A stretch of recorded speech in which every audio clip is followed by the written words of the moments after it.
Little wonky intro there. I don't know what that was. We'll see if it's an internet issue. But ladies and gentlemen, we are back. It is Wednesday night. That means on the radar, and we're minus one man tonight.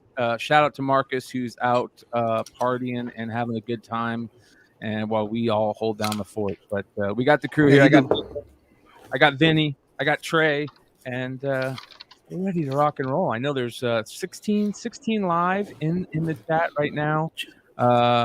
Or 8, one of the two. It keeps popping up and down and everything. So if we only got 8, we need to fucking go get a fucking smoke break or something. I don't know what's up, dude. I don't know what's up with the intro. Kind of what was wonky. Did you guys see that too? How it's kind of wonky? No. I thought you were throwing us a curveball because this last couple ones have been like 2 minutes long and there's fucking people laughing and all kinds of shit. This one just went straight into. This one was just straight into fucking. You know what? I figure we got people waiting, so let's get straight to it. Shout out to everybody. Shout out to Laura. Laura is in the chat. Shout out Bird City Comics. And shout out, I see Nate 138's in there. Shout out to Brad. GT Key Comic, always hanging out in the show. High Voltage Mark. What's up, everybody? Fighting Code Names. Ricardo. Thanks for everybody hanging out with us tonight. We appreciate the hell out of you guys. Bird. House. If you guys aren't checking out Bird shit, holy shit. He's been killing it on the Instagram. I love it. It's almost like an instant market report. You know what I mean? It's like if he sees something, he's posting it, and I'm loving it.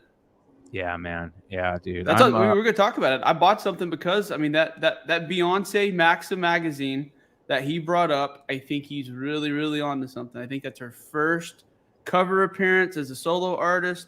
She looks unreal on it. I think he's on to something with some nice stuff. So definitely check out Ferd Bird's Instagram page. Smart guy. I agree. We got a lot of stuff to talk about tonight, you guys. We're going to get into a little bit of X-Men spec. We've got some sports card stuff to talk about. We've got some video game stuff to talk about. And, of course, the market report. But we're going to start it right off with the big Eminem drop, the second big Eminem drop in less than 2 weeks, I think it is. Yep. We all knew it was coming. They're calling this the spotlight variant, right? It was just a black and white background. Looks dope. I love when they have that black and white color splash stuff, but it was a little lazy, to be honest. And here's the thing, and we're all going to get into this, but there are so many of those copies out there, you guys. To see what this thing is selling for, it wasn't even. I don't even think the drop happened, and people were already selling them on eBay for like $1,000. But that was the autograph ones, right? No. Oh, just the 1,000 one, the new one, the new drop. Okay. Yeah. This is bad for comics and this is why I state this. I hit it, and like I said, I was trying to help people hit it. In other words, there is nothing relevant about this comic. It's an Amazing Spider-Man 1 spotlight. You know what I mean? It's the Amazing Spider-Man 1. There's nothing really in it, of value. The cover is mediocre at best. Like I said, I haven't heard anyone say, "Oh my God, the art on the cover is great." There's been multiple Eminem covers in the last 10 years. One of them's done decent. That Avengers Assemble cover has done okay.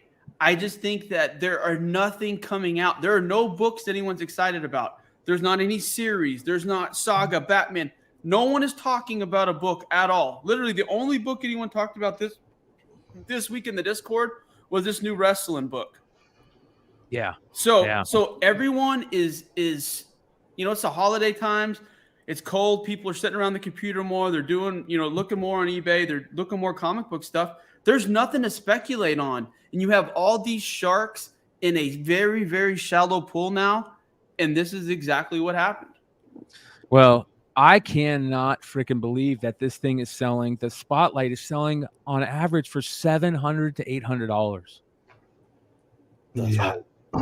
I actually thought it was the same. I thought the same comic was coming out. I just thought it was more of the same run that was coming out the other day. So I didn't really go that hard. And then I saw it was priced at $75. I just assumed they priced up the version that was on Eminem.com. But Well, I think we all on the show tried to get into it as soon as it dropped. Trey, I think, was the only one that got in. I know I kept on trying to put stuff in my cart. I sat there for a good 10 minutes trying to put stuff in my cart, and it just would not let me put it in the cart. I did it on the phone and on the computer. I know Sean had the same problems, I think. You know, Did you guys make an account? And it would have went like, it wouldn't let me do 5, and it was a limit 2, and I didn't see that.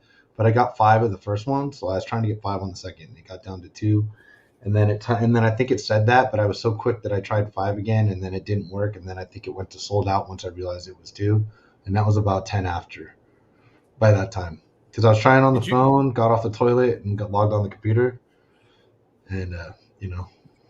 Did you guys have an account? Did you guys make an account the night before? No. No. See, that was see, there's things during the pandemic that I learned about checking out. You know what I mean? I don't have Apple Pay. That's a big hack that a lot of people get through. You know, you have the Shop Pay, PayPal, GPay. There's a Meta Pay. I believe there's another one. But you all want to have accounts on those major things and be logged in 24/7.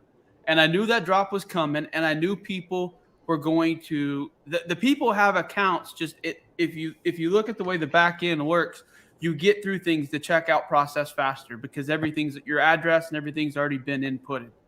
You go in the night before, you put something in your cart, and you prepare to check out. That's exactly what I did. The link showed up about 4 minutes before 1 p.m. Central Time, I believe it was. Like I said, I got through and I posted it. And by the time I posted it, everyone was having link issues. But at the same point in time, I just I'm going to give one away in the Discord for the record. So regardless of how much they are, because I just it's a decent comic because of what it is. But I just don't see how this thing is going to gain value in the future. Yeah. 1,000. And the other problem is too, and the bot people said this, there was only, I think, 756 copies on the back end. So there was only that many available to purchase. And then they came out and said today that I think only 556 or something was. So it is a little funky to begin with. And then they're talking about canceling people who were able to order too.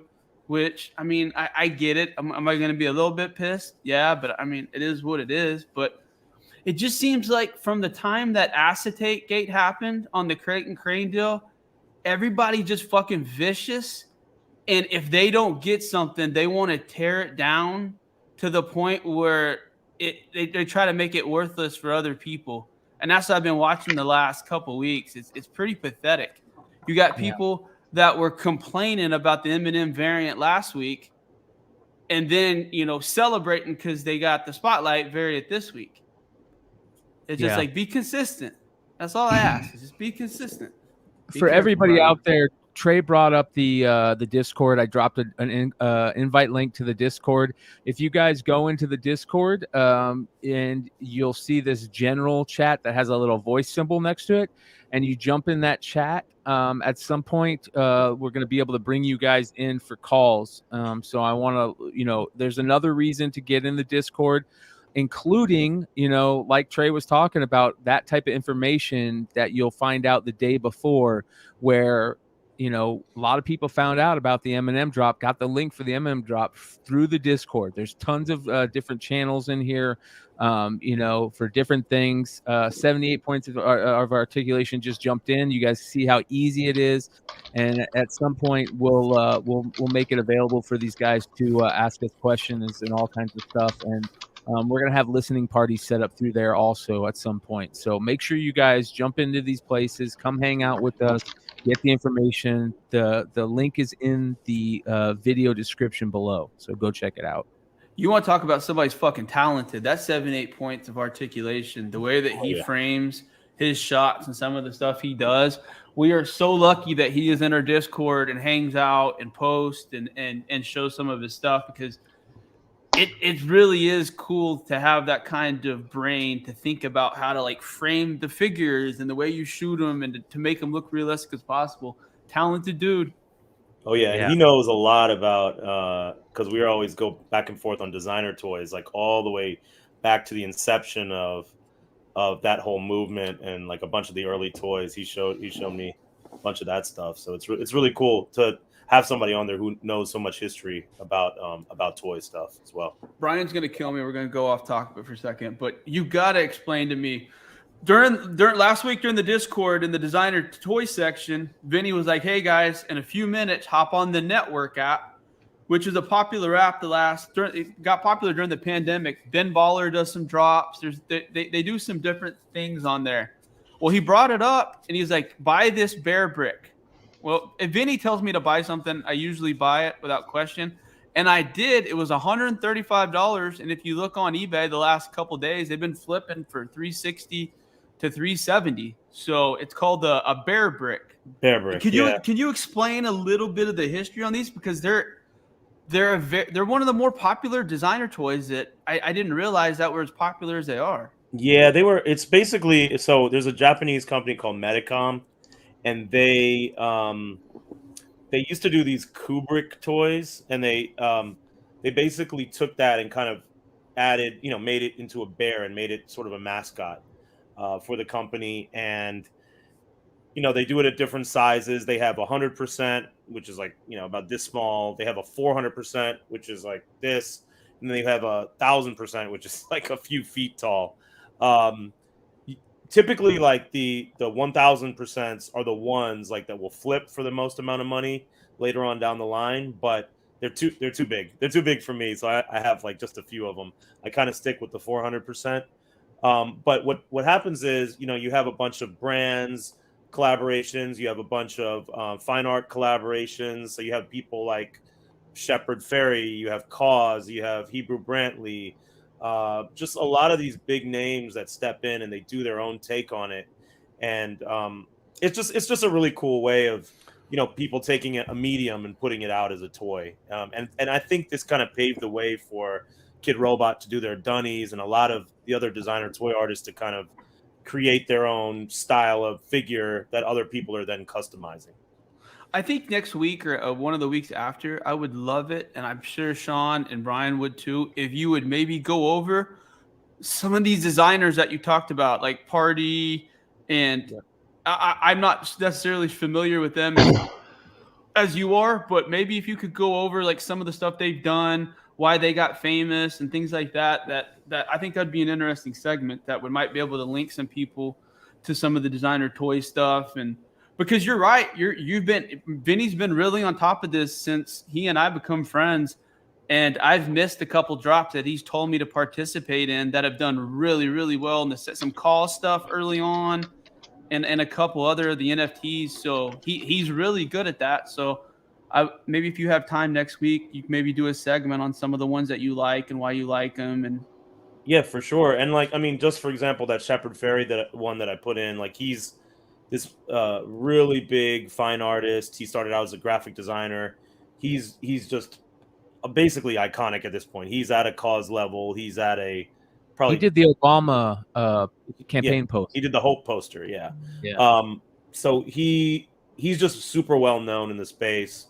You can see his artwork everywhere, and this is the first bear brick that he's ever done. So it was already like, even at the show, people were, it was going like some people were buying them by 3-4 pieces at a time, and he actually popped up to sign, which was crazy. So yeah. I'm gonna see if there's a way. I don't know if there's a way for me to show my video in the Discord, but this is actually pretty cool, you guys. I have it set up so you can hear everything we're saying in there too. So if you're watching, you could turn down you can figure out your audio, but at least you can hear us while we're on. If you guys are out and about and you have your Discord on your phone, you just put in your headset. You guys can hear us live like a radio show. So it's very cool. We'll continue to do this, and then like I said, at some point we're going to start bringing people in for calls. So very, very cool. Jump on the Discord. I dropped the link in the live chat. The link is in the description. Make sure you check it out. We're going to continue to talk about it, continue to build it.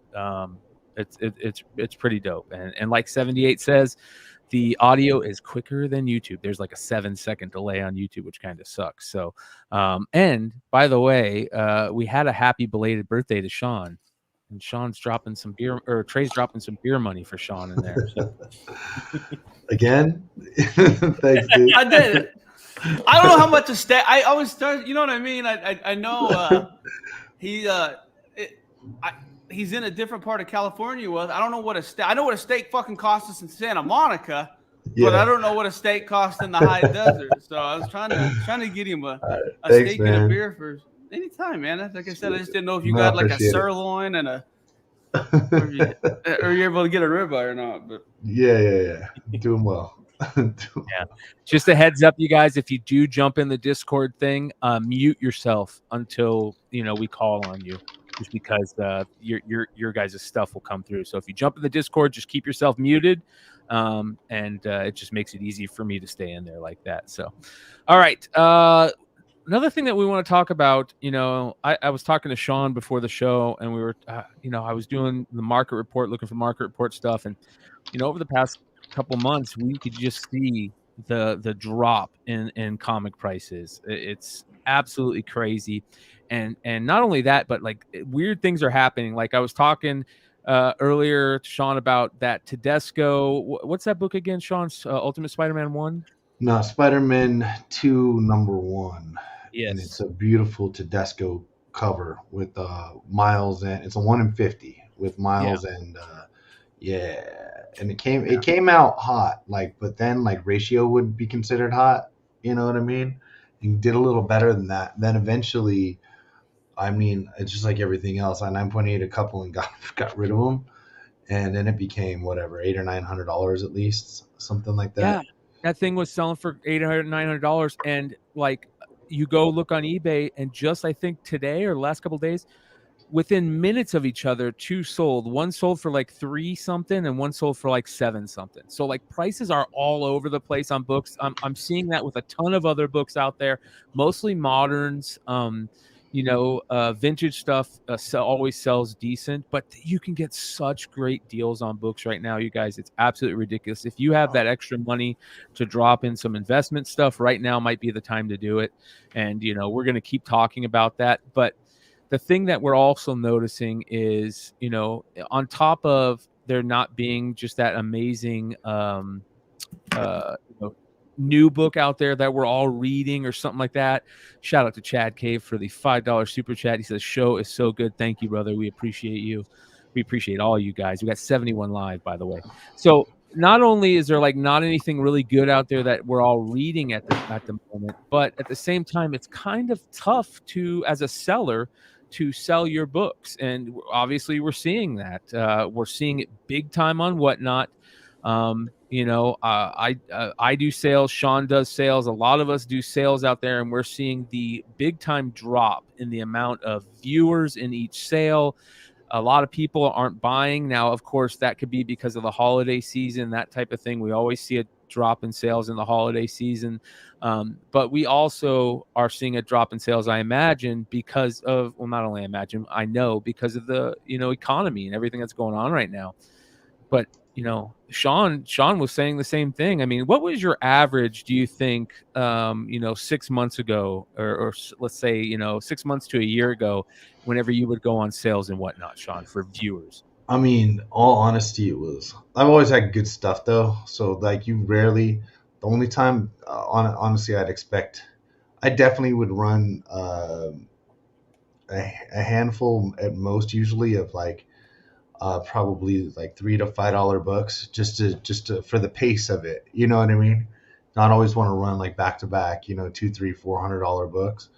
But let's just say whatever I'd run, I could get close to market value. And markets are different places. Some stuff sell more on Whatnot, some stuff sell more on eBay. And you'd kind of you'd sort of know that stuff. It wasn't always not the smartest to run. I wouldn't run $1,000 9/8 slabs or anything like that, but I'd run, raw UF4s and stuff like that for stuff like that. So, I mean, if I had a show, in an hour, if I made less than $1,000, it was usually a bad show, or I kind of knew, or I knew that maybe I didn't expect that. I didn't bother to run anything for $300, and I always had enough people in there, and I would have some buy it nows for some slabs and things, but I'd say 98% of my sales were $1 auctions for used to be a minute, but then I got down to like 30 seconds. So a dollar started 30 seconds because I'd have enough bidders in there and people would come in and they would buy. And people were always happy and they got deals. I'd say usually maybe a little under market or a little under eBay, but nothing to where I'm not making money, especially when I'm stacking. You know, time is money. When I can sell, you know, I barely have to ship like less than half of the number of books sold, that many packages, because everybody buy at least two. The combined shipping is still a really good feature that they have. It used to be at $1, but now it's at $1.50. That might have something to do with it, by the way. Like, you know what I mean? How many people would you average in your sale wise? I would have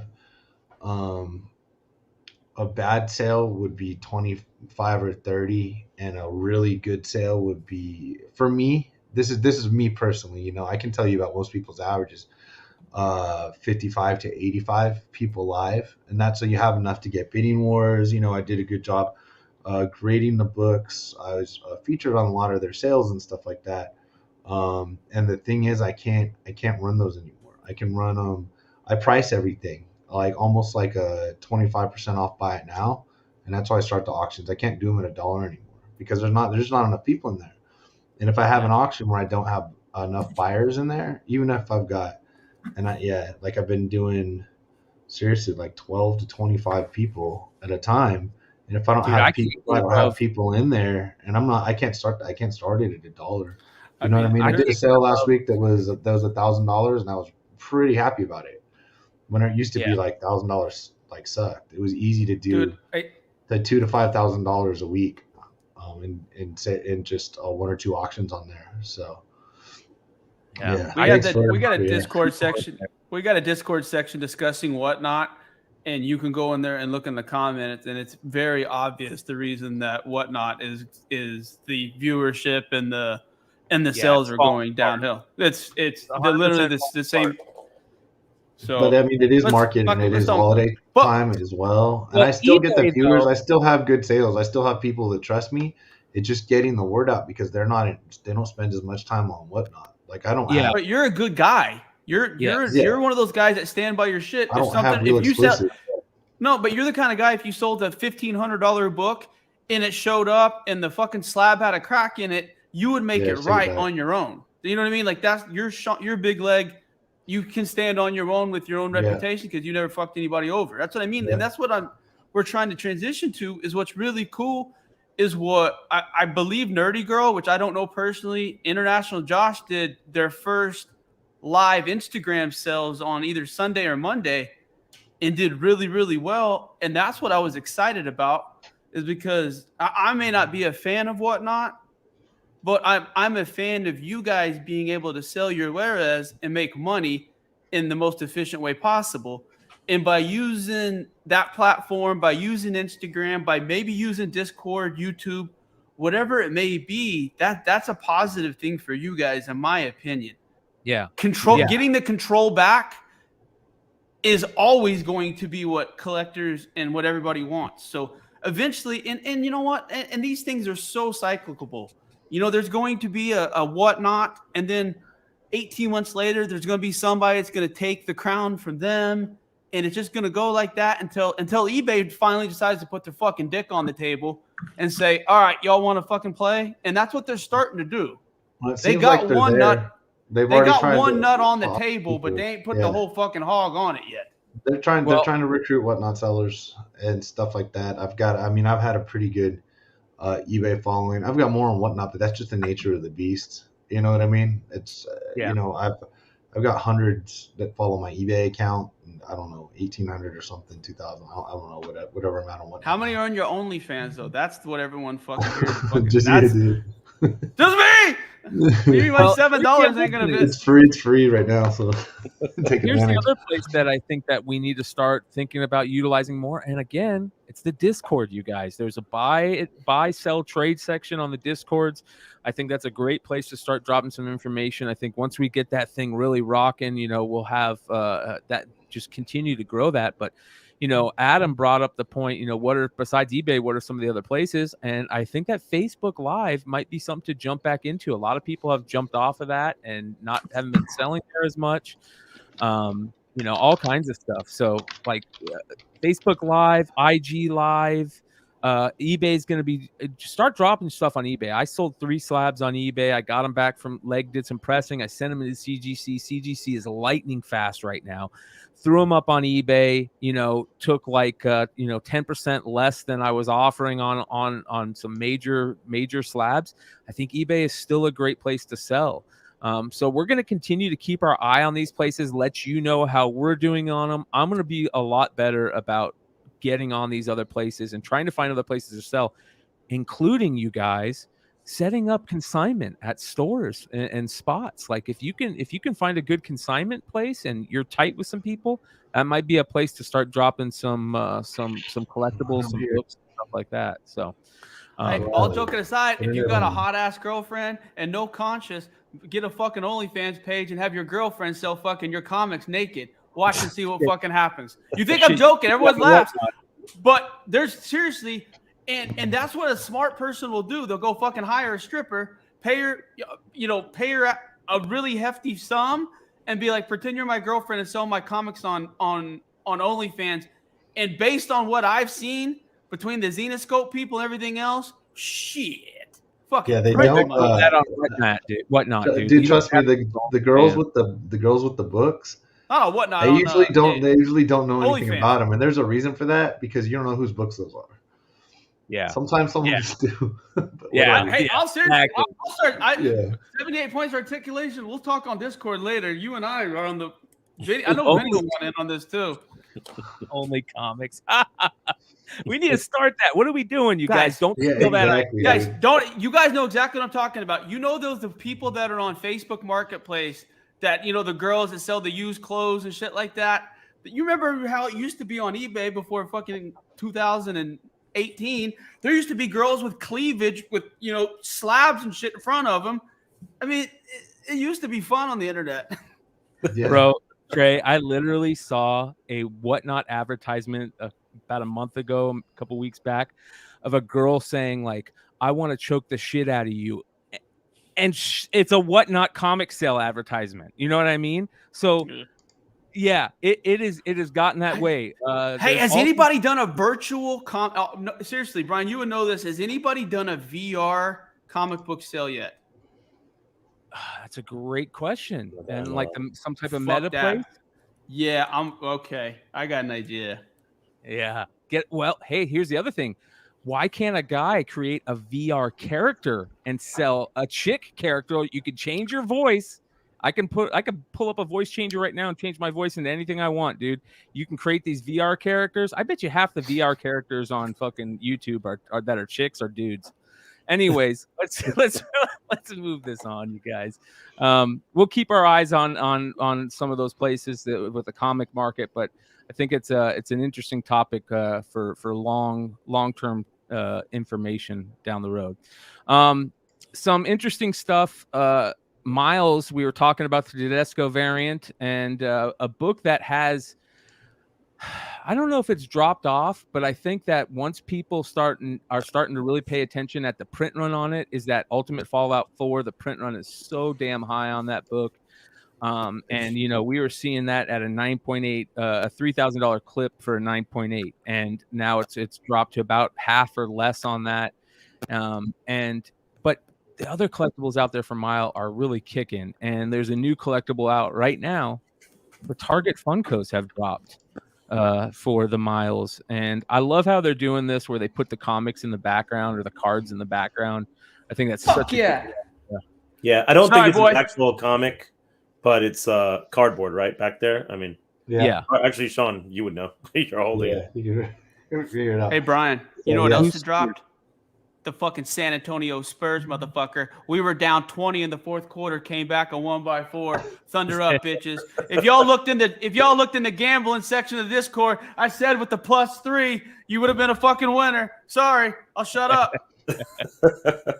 Yeah, I thought it was gonna be the comic. I guess maybe I should have known better or whatever. But yeah, so it's like basically the picture of the comic in there, but it's nice and big. It's solid. I haven't had these before. I guess they did these for the ones with albums as well.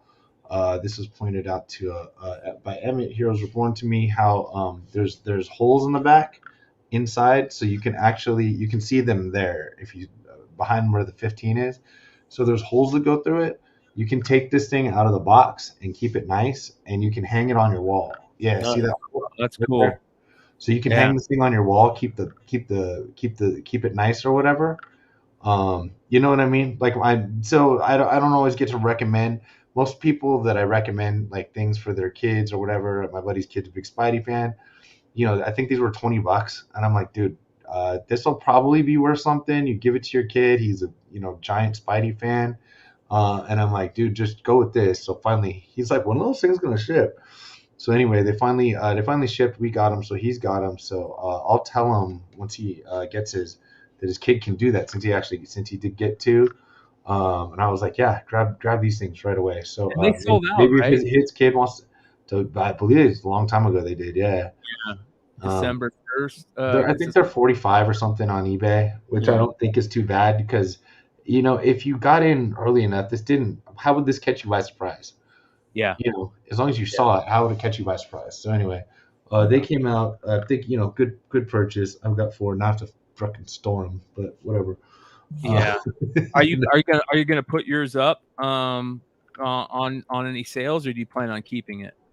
I don't honestly. It just double the money right now. I don't see the point in really selling it or selling.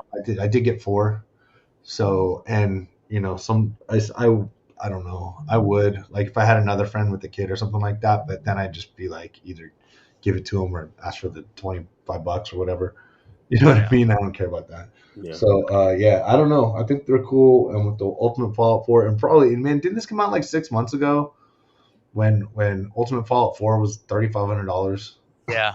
You know what I mean? I thought this would already be $150 item, but and I think but I don't know. Well, so anyway, it's really cool. I like how they did it. It's really quality product, and they shipped it spectacularly, wrapped all in this like paper stuff, and it was a box. And if you got 2, it was also inside the box. So yeah, it was a really, really, really quality product here. I was really excited. One of the betters. Yeah. Another thing that's going on this weekend, you guys, big in the NFT world and the art world. That's Art Basel 2022 in Miami this year. Is it always in Miami? Is it? There are different Art Basels. This is like the most popular one, and it is in Miami every year, first week of December. Yep. Okay. Yeah, and if anybody hasn't been, it's really dope. It's like, just a lot of fine artists.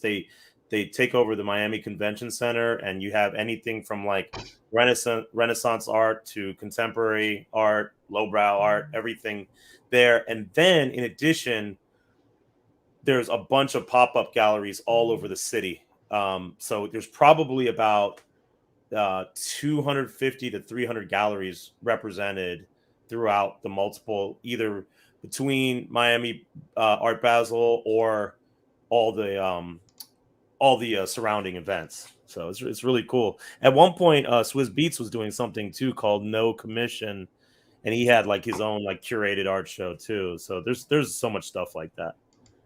A lot of NFT stuff going on down there, I imagine too. Yeah, and then what you're showing now. This is Scope. Scope is like a really popular contemporary art show. They do it right on the beach. Literally, they set up this massive tent on the beach and just have all these installations inside. This is the first year that they've actually introduced NFTs. This is actually the 20th anniversary of Art Basel. And NFTs had an incredibly big presence last year. It was like my first year. I haven't gone in a while. And this year is super strong. So we're starting to see a lot more NFT stuff this year. So Scope has NFT tickets this year. So you're starting to see a lot of that type of stuff. What's going on with this Markers Place thing? So Maker's Place. So Maker's Place is like another place to buy NFTs. Like it's more of like a curated experience, like Nifty Gateway or one of those other sites. So Maker's Place actually has a presence at Scope this year. So they have, they probably have like a bunch of the framed NFTs, the infinity frames, inside their gallery space. And then they're also doing another show at SLS So just a lot more attention to NFTs as a fine art medium, where fine artists are transitioning into this. So we're starting to see a lot more of that type of stuff. The other thing that I was going to mention was, I've got this crazy list of probably maybe 50 to 100 NFT events. But I will say that, and this is something I've mentioned before, any of these events like NFT NYC, VCon, South by Southwest, Art Basel, anywhere where you start seeing this NFT presence, I think those are some of the properties that we should start paying attention to, because eventually, that when the dust settles, there's going to be those few that kind of raise to the top, and a bunch of other projects that are dead and not going to be supported anymore.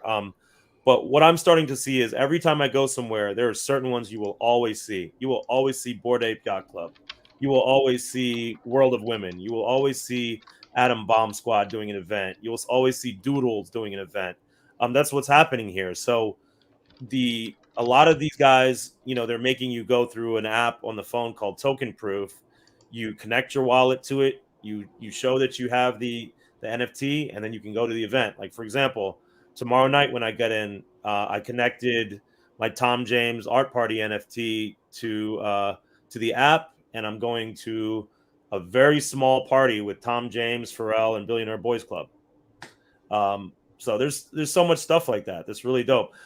Doodles has an entire like mini golf thing that they set up inside Wynwood Walls. Like, so that's really cool. There's another project called Goblin Town that's affiliated with Illuminati NFT. They have this super secret event that they've planned. So I'm just gonna go check some of this stuff out and see what happens. Yeah, Doodle Putt. Yeah, but that's actually pretty smart, dude. To be honest.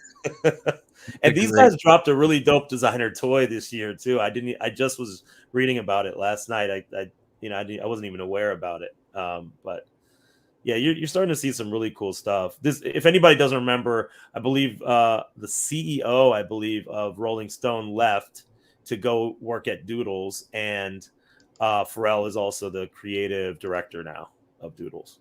Oh wow, that's huge. That's huge for them. Holy cow! Yeah, good money.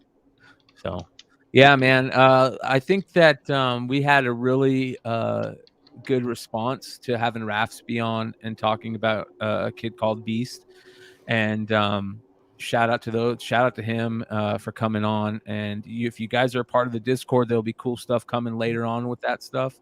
But Vinny, I know Vinny, and both Vinny and Marcus have a bunch of people that they're friends with and stuff like that are down to come on the show and talk about it. We're going to have more people jumping on talking about the NFT stuff, and a lot of that with the utilities involved, the cool physical utilities, the cool utilities. I think that's a real key thing for us to yeah. So I forgot to mention, there's also another NFT called the Goda Mint Pass. Value went up to like, I think 10 ETH. It minted originally for 1 ETH, and it came down now to maybe 3. But that's really dope. It gets you into like all those events that I just mentioned. Like, I mean, the galleries that I just mentioned, it gets you into those. It gets you into a VIP area, and with, like open bar and stuff like that. So it's pretty cool, the utility of some of these NFTs. Yeah, I agree. I think that's the coolest part to me. Figuring out the like really interesting ones that are out there. And we've talked about some really interesting ones and some really interesting ones in the comic arena that you guys, if you haven't heard, if you didn't hear those early episodes where we talked about it, go back, listen to them. There's a lot of really good information about that type of stuff that Vinny and Marcus really drop some gems over there. So make sure you guys go check it out. Yeah, we're trying to be really careful not to drop any of the shitty projects on you guys. Like, there's a lot of stuff that gets thrown at us, and we really try to do the research and think about which ones even make sense before we bring anything to you guys. We're not just throwing stuff out there. Like, we're also in like these alpha groups, and we get projects thrown at us daily. So yeah. We last week we talked about the Panini spotlight on 60 Minutes for the Panini World Cup stickers. World Cup is in full effect right now, and as you see on Sean's shirt right there, The U.S. yeah. is back. Shout out to the United States men's team over there in the World Cup. Pretty cool to watch. It's probably, especially for Americans, most exciting time for soccer.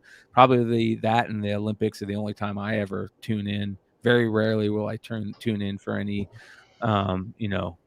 English Premier League stuff or any of the what's the other one in Europe? What is that called? The Euro League or whatever. Is it Euro League? For sure. With La anyways. Liga. This is actually Liga. a men's U.S. soccer shirt, but it does make some 4th of July appearances. I can't lie. Captain America Christian Pulisic said, "Fuck my body. I'm going in that and fucking getting some of that Iranian." And I'm getting. Dude, he went Iron Man snap. He was like, "Whatever, dude." Champions Dude, League. the most underrated thing about that was the fact that he played that 6 minutes with his fucked up stomach, so we didn't have to waste a substitution. Which, as you saw at the end of the game, we needed because the fucking Iranians were throwing some heat at us with that last 6 minutes. Yeah. They said, "We don't want to go home. We don't want to go home, motherfucker. We do not want to go home."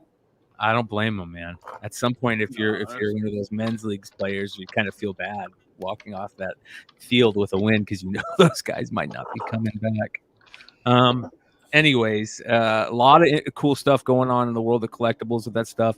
Make sure you guys go check all that stuff out. Good stuff. What you got there, Trey? You got your Mickey Mantle ball? Like finally, my Mantle ball came in today. What?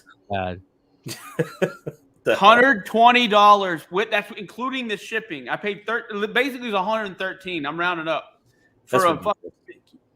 Telling you guys, Facebook Marketplace is a shit show right now. Just be diligent in your searches and don't be afraid to drive. Like I was looking today, I can get flights to Houston, I can get flights to Dallas, I can get flights to a lot of metro areas around here for like $79. Don't be afraid to go look in other marketplaces that you can get cheap flights to, because if you can find the right collectible, if you're looking for a grail, if you're looking for something, I mean, you might be able to get it way, way cheaper, even with the flight included. Yeah. There's a Boba Fett in Atlanta. Vinny doesn't know it, but Saturday he's meeting a guy in a parking lot.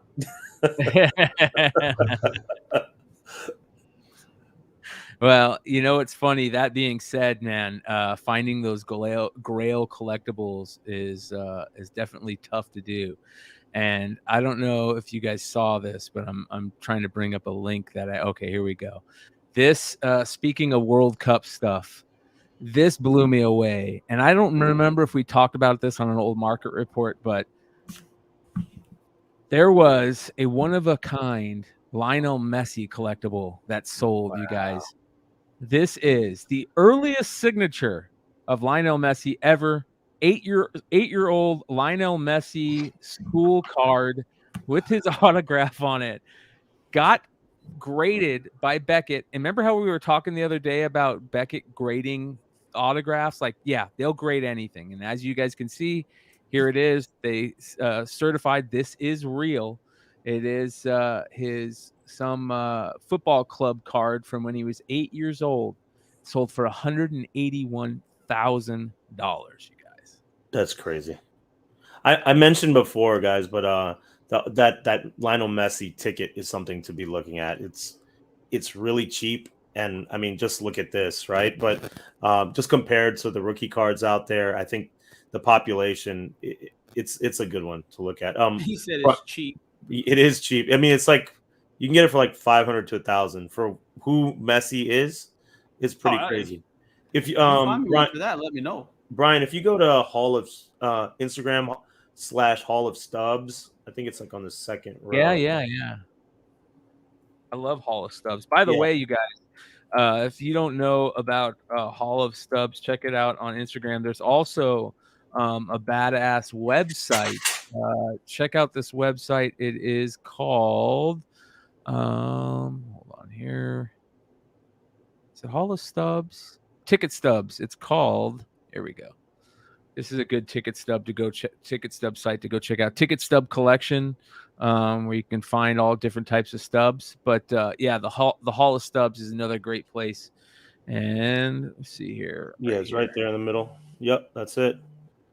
So you guys, there's the Mega Cracks card that we looked at last week. A PSA 10 sold for no, sorry. There's 19 PSA 10s with a market cap of 5.6 million of the Mega Cracks cards. Right now, there's only 4 PSA 8s of his first ticket. An 87 all grade. I mean, that's pretty crazy. Yeah. Hey, think about this. Pele was put in the hospital today. So be thinking about that. We know how fucking weird collectibles get after the greats pass. So if you don't have any Pele collectibles and you're a fan of him, or think that's something you might want to start thinking heavily about, because he's been hospitalized 6-7 times with colon cancer and a couple other things in the last 6 years that I'm aware of. So his health is in very serious decline. Maradona passing away 2.5 years ago. Was it 2 years ago? 2.5 years ago. Yeah. I mean, some of these great. I mean, you go look at some of the Maradona cards, what they've gone for, and I mean, you ask any, soccer and football is a little bit different in our country, but I mean, Maradona and Pele are gods on every other continent outside of North America. I mean, literal gods. They're the two guys, right? Like Babe Ruth, Muhammad Ali, like echelon type superstars. Yeah, and I'd say Messi is like a LeBron James, the equivalent, right? So, except he's way smarter. Except when it comes to taxes. Have you? Well, hold on for a second here. Shout out to our resident paleontologist who says I had some mega crack once. Evan, I think Evan's a paleontologist, right? If I'm not mistaken. And you know that commercial, like where you stay at a Holiday Inn Express and you get to fucking be like a doctor. You get to. That's what's going on here. Guy literally watched Jurassic Park with his dad when he was fucking 13, and now after he gets done working his Whataburger shift, he goes out and fucking digs in sandboxes and tells us in the Discord and everybody else he's a paleontologist. I did have some mega crack, but I was walking around about 280 back then. So, well, speaking of paleontologists, Allen and Ginter 2022 is out, you guys. The worst baseball card set in the entire world. I don't even know why they make this set anymore. It's filled but nothing of small cards and bullshit cards. Do they have riffraff in it? They do have riffraff autographs, but I don't think this year. I guarantee you there's a Post Malone or a riffraff autograph in the set somewhere just fucking it up. Yeah. Well, there's even worse, and I'll show you that in a second. I'll be down to Post Malone, man. That thing will sell, that's for sure. That's the card I told Evan I was going to burn. I put in the chat. I put in the Discord. I saw that one of these was sold, and I put it in the Discord. I said I'm going to burn this live in front of Evan. He literally DM'd me. He was like, "Dude, don't do it, don't do it." And I was like, "I really don't even have the card, whatever." But it was this exact fucking card. Dude, these things are big money, and they're super thick, so you know when you get one. But they're like 1 of 10, and they're worth some decent money on their own as just, fucking cheesy bones and shit. No. Evan, how much is a piece of a Triceratops bone worth that's that big? Let us know. Just on its own. But one of the other cards that's in there, one of the worst cards that you can ever get, you guys. I would be so mad if I pulled this card out of a pack of Allen and Ginter. You guys. Are you shitting me? This is a Topps worker. His name is Mike Lobey. He is a licensing manager at Topps, and they gave him a card set out of 10 and had him sign it. I would flip the fuck out if I pulled this card. I would be. I got more followers than this dude. Your lucky ass wouldn't even get it. No, your ass wouldn't even have it, and your case wouldn't even touch a box that had it. Knowing your lucky ass, I don't want to hear it. Look, Brian's gonna talk like he's got bad pack luck and shit. Gold Julio Topps Chrome. Are you shitting me? Well, speaking of that, where the fuck is that card right now? Not at PSA where it should be. Not at PSA. Have you had an offer yet? No offers yet. No offers yet. You know what I'm gonna do with it? I'm gonna wait till spring training. As soon as spring training hits, after it gets graded, as soon as spring training hits, that sucker's going up for auction, man. So is that your biggest hit ever? No, well, you know what my biggest hit ever is? Vinny knows what my biggest hit ever is. Yep. Yeah, think I my know what biggest it hit is. ever is that Shohei Oh, number to yes. 50 auto that I Yeah. pulled for Vinny Live. live, yeah, on air. I do And remember that. Vinny flipped it for $40,000+ on a 43. $43,000 on a $16 buy-in for that thing, which won the flip of the year just barely last year over me on my $200 to $43,000 flip for the Ovechkin. But we have a new winner of flip of the year in the market report, you guys. So make sure you stick around for that. It's Oh, gonna yeah. trip you guys out. So, but yeah, I think that the whole fun about card breaking is finding those cool cards. But I still would never ever buy an Allen Ginter in box. I don't know why you would want to. I'd be so mad if I pulled a fucking licensing manager from Topps. But you know, it is what it is. All right. Speaking of Topps, we've got a couple of card things we're going to get into before our first segment. We got a really cool X-Men segment coming up, and then we're going to do a video game segment, and then the market report. We're going to get into a couple card things first. After the Allen Ginter release, information that I thought was crazy with a couple of those crazy pulls out of there. Another good information for you guys. This goes along with the Topps Chrome dilemma that baseball Topps baseball had this year.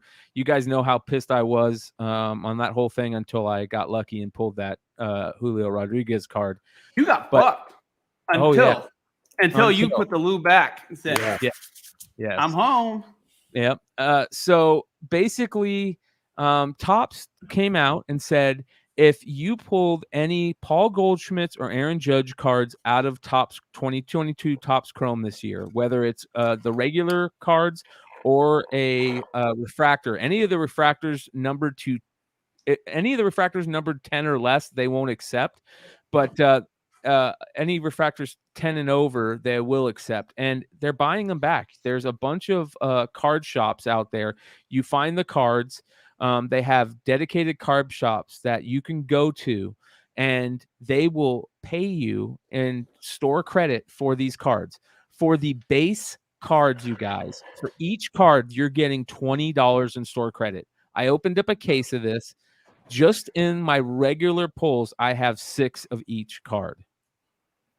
So I'm taking those suckers in and getting my $20 for them.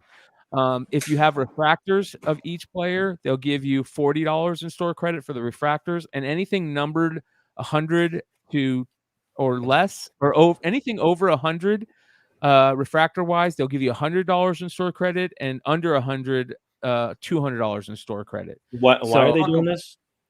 Don't do it, guys. Well, Brian, we're gonna get into the eBay stuff here in a second. No, I'm not even doing the eBay stuff. Okay. I'm just remembering. You remember when the Shaq redemption cards came out? You remember Yes. that was the first The big trade redemption cards. set of. Upper You deck. remember right now? What's the most valuable? The people who didn't redeem them. Yeah. Do you think that there's a possibility that there's going to be so many people that take the store credit shortcut that there's going to be a very limited number of those cards out there, so it's going to skew the value one way or the other? I don't think they'll be worth as much as the Shaq, because if you remember, the Shaq was tough to find. That redemption was tough to find. These are just base cards. They're not tough to find. True. Maybe, you know what I mean? So there's going to be a ton of these out there, and they produce so much Topps Chrome this year, you guys. It is absolutely ridiculous the amount of Topps Chrome product that is out. They probably tripled the amount of Topps Chrome that is out there. So, but here's the problem with this. So basically, you guys, if you guys want to get into this, go to the Topps website. You can put in your information, and they will tell you the nearest store that is participating in this. But the main reason that they're doing this, you guys, is because of all the bullshit that they've put people through. I mean, they've put people through a lot of crap with, there was 4 things that they did that pissed buyers of the product off. Delayed the product by 2 months, decided to put in veteran autographs, short printing the best rookies, and then not even putting those rookies in the product, right? That's 4 major mess ups. All right. Here's the crazy thing, though. If you guys take a look, and shout out to I bring them up every show because they are that good, and that's Sports Card Radio. I love the Sports Card Radio boys. They just continue to get great information, telling it like it is. They don't sugarcoat anything. But if you look at the sales on these cards before the information came out, people knew about this and were buying these cards at $1 a clip. Completely bought out eBay on these cards, you guys, because people knew about this before and they bought a ton of them, a shitload of them. And they're going to take them and get $20 a piece for them now. So that's kind of shitty, man. That's kind of shitty. Like, I wonder if it was Topps employees. I wonder how they figured it out. Right? Yeah. So Top's kind of in that lame duck situation with the Fanatics situation. There's probably some I don't give a fuck anymore, and there's probably some fuckery going on. Yeah. There's definitely some fuckery going on, man. And I'm not surprised. Go check out the Sports Card Radio little thing they talk about it. It's fascinating, and they're even talking about like legal issues. Like there could be legal issues in this if they find out who like insider trading or insider information or something. I don't know, Vinny, you might be able to look into that and tell us more about it at some point. But it could be some major legal issues when that happens. You know what I mean? So, I don't know. Aaron Yee says probably a kid that works at a card shop. It could be card shop owners, jumped on that, something like that. Who knows? Fanatics did buy Topps Commander Cody, and they were supposed to purchase Panini, but that's fallen apart. So doesn't look like Fanatics is going to end up buying Panini. The word on the street is they agreed to the buy, and then I guess when that happens, there's a time period where Fanatics gets to look at all the inner workings of Panini just to make sure everything's on the up and up before they buy, and they found a lot of fuckery going on to where they backed out of the deal. Wow. Imagine that. Yeah. So it's going to be interesting to see how that plays out. It could be the same type of thing that happened with Twitter where they got to do some more sitting down and talking about it. But as of right now, the deal with Panini and Fanatics has fallen through. But Panini is the number one card for a lot of those big cards. And, their biggest set is such a big part of the hobby, that being the Prism set, you guys.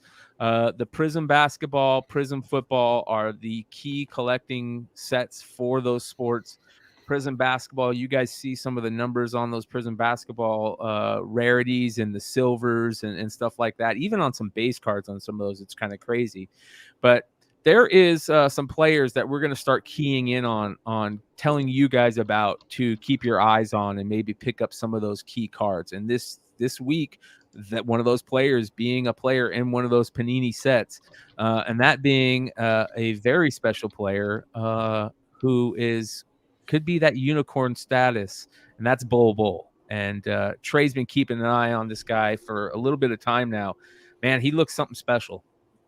Well, here's the thing about Bull. A lot of people may or may not remember this, but he was the number one rated player coming out of high school out of the Kansas City area. He was the number one recruit, went to Oregon, played 2 games and got hurt, had an ankle injury in Oregon and fucked things up. He was still selected, supposed to be a top 3 pick. Something happened before the draft. I don't know exactly what it was, to be honest with you. But something happened during the draft process and like in the physical that caused him to drop all the way down to 44 in the draft to, I believe it was the Bulls. And then the Bulls end up trading him on draft night to the Nuggets. Well, the problem with Bull is he was behind Jokic, which was, he's won the MVP. Jokic is what he is. And Bull is like Bryan said, he's a unicorn type player. He's been playing since he got traded to the Magic during the offseason. He's been playing point guard at times for the fucking Magic at 7'2", like literally grabbing the ball off the rim, going down the court, hitting 3-pointers. He's averaging 2 blocks a game. We've been talking about Victor Wembanyama for about the last month, as we all should be. But Pablo Banchero, the number 1 pick in the draft out of Duke, a 6'10" kid, was talking. He's like, in an interview this week with NBA.com, he basically said, he goes, we don't need Victor Wembanyama. He's like, we have him right here. He's like, since the very first time I played with him this summer, I knew we had something special. The other thing about him is that these cards were selling for $400 to $500 during the pandemic. I picked up 3 silvers in the last 4 days for 110, 103, and 112. These are the kind of, he's 22 years old, guys. It's not like he's got a bunch of mileage. He's had some injuries. He's got some, his dad's a Minute Bowl. He's got an NBA pedigree. I really, if he can stay healthy, I mean, just look at this shit. He's 7'2". Yeah, he could bring the ball down the court. He's playing point guard, I think you said right now a little bit. Yeah, the coach has been talking about it where they specifically, did you see that? Yeah. Did you fucking see that? Kevin Durant talked about him in the same interview, just like all he needs is reps. And look at this. Yep. Yeah, he needs strength too. He's very, very skinny and small. And I think one of the things that you were talking about, Trey, is the fact that a lot of these young kids, they need a couple years to build some strength, build some court awareness around veterans and that type of stuff, and how to play with NBA players. And now that he's got a couple years or a year and a half into him, we're starting to see that, which is interesting. I mean, look at his handle at 7'2".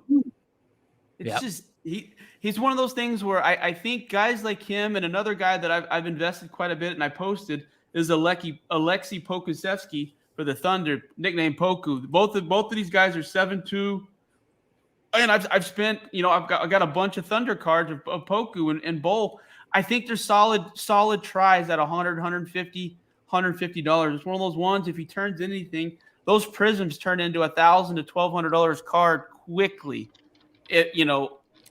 I just think that if anybody has a little bit of money sitting around, a Bowl rookie card right now is not a horrible investment. I think you're going to get a good return down the road on it, in my opinion.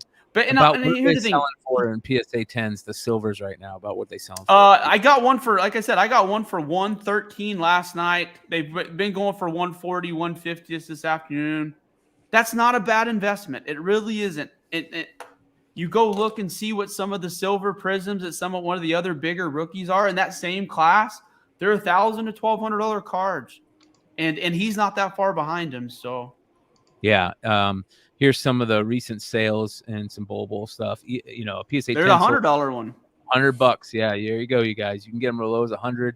You can get some autos, some nice autos for less than $200. Here's a Contenders Optic auto, $133.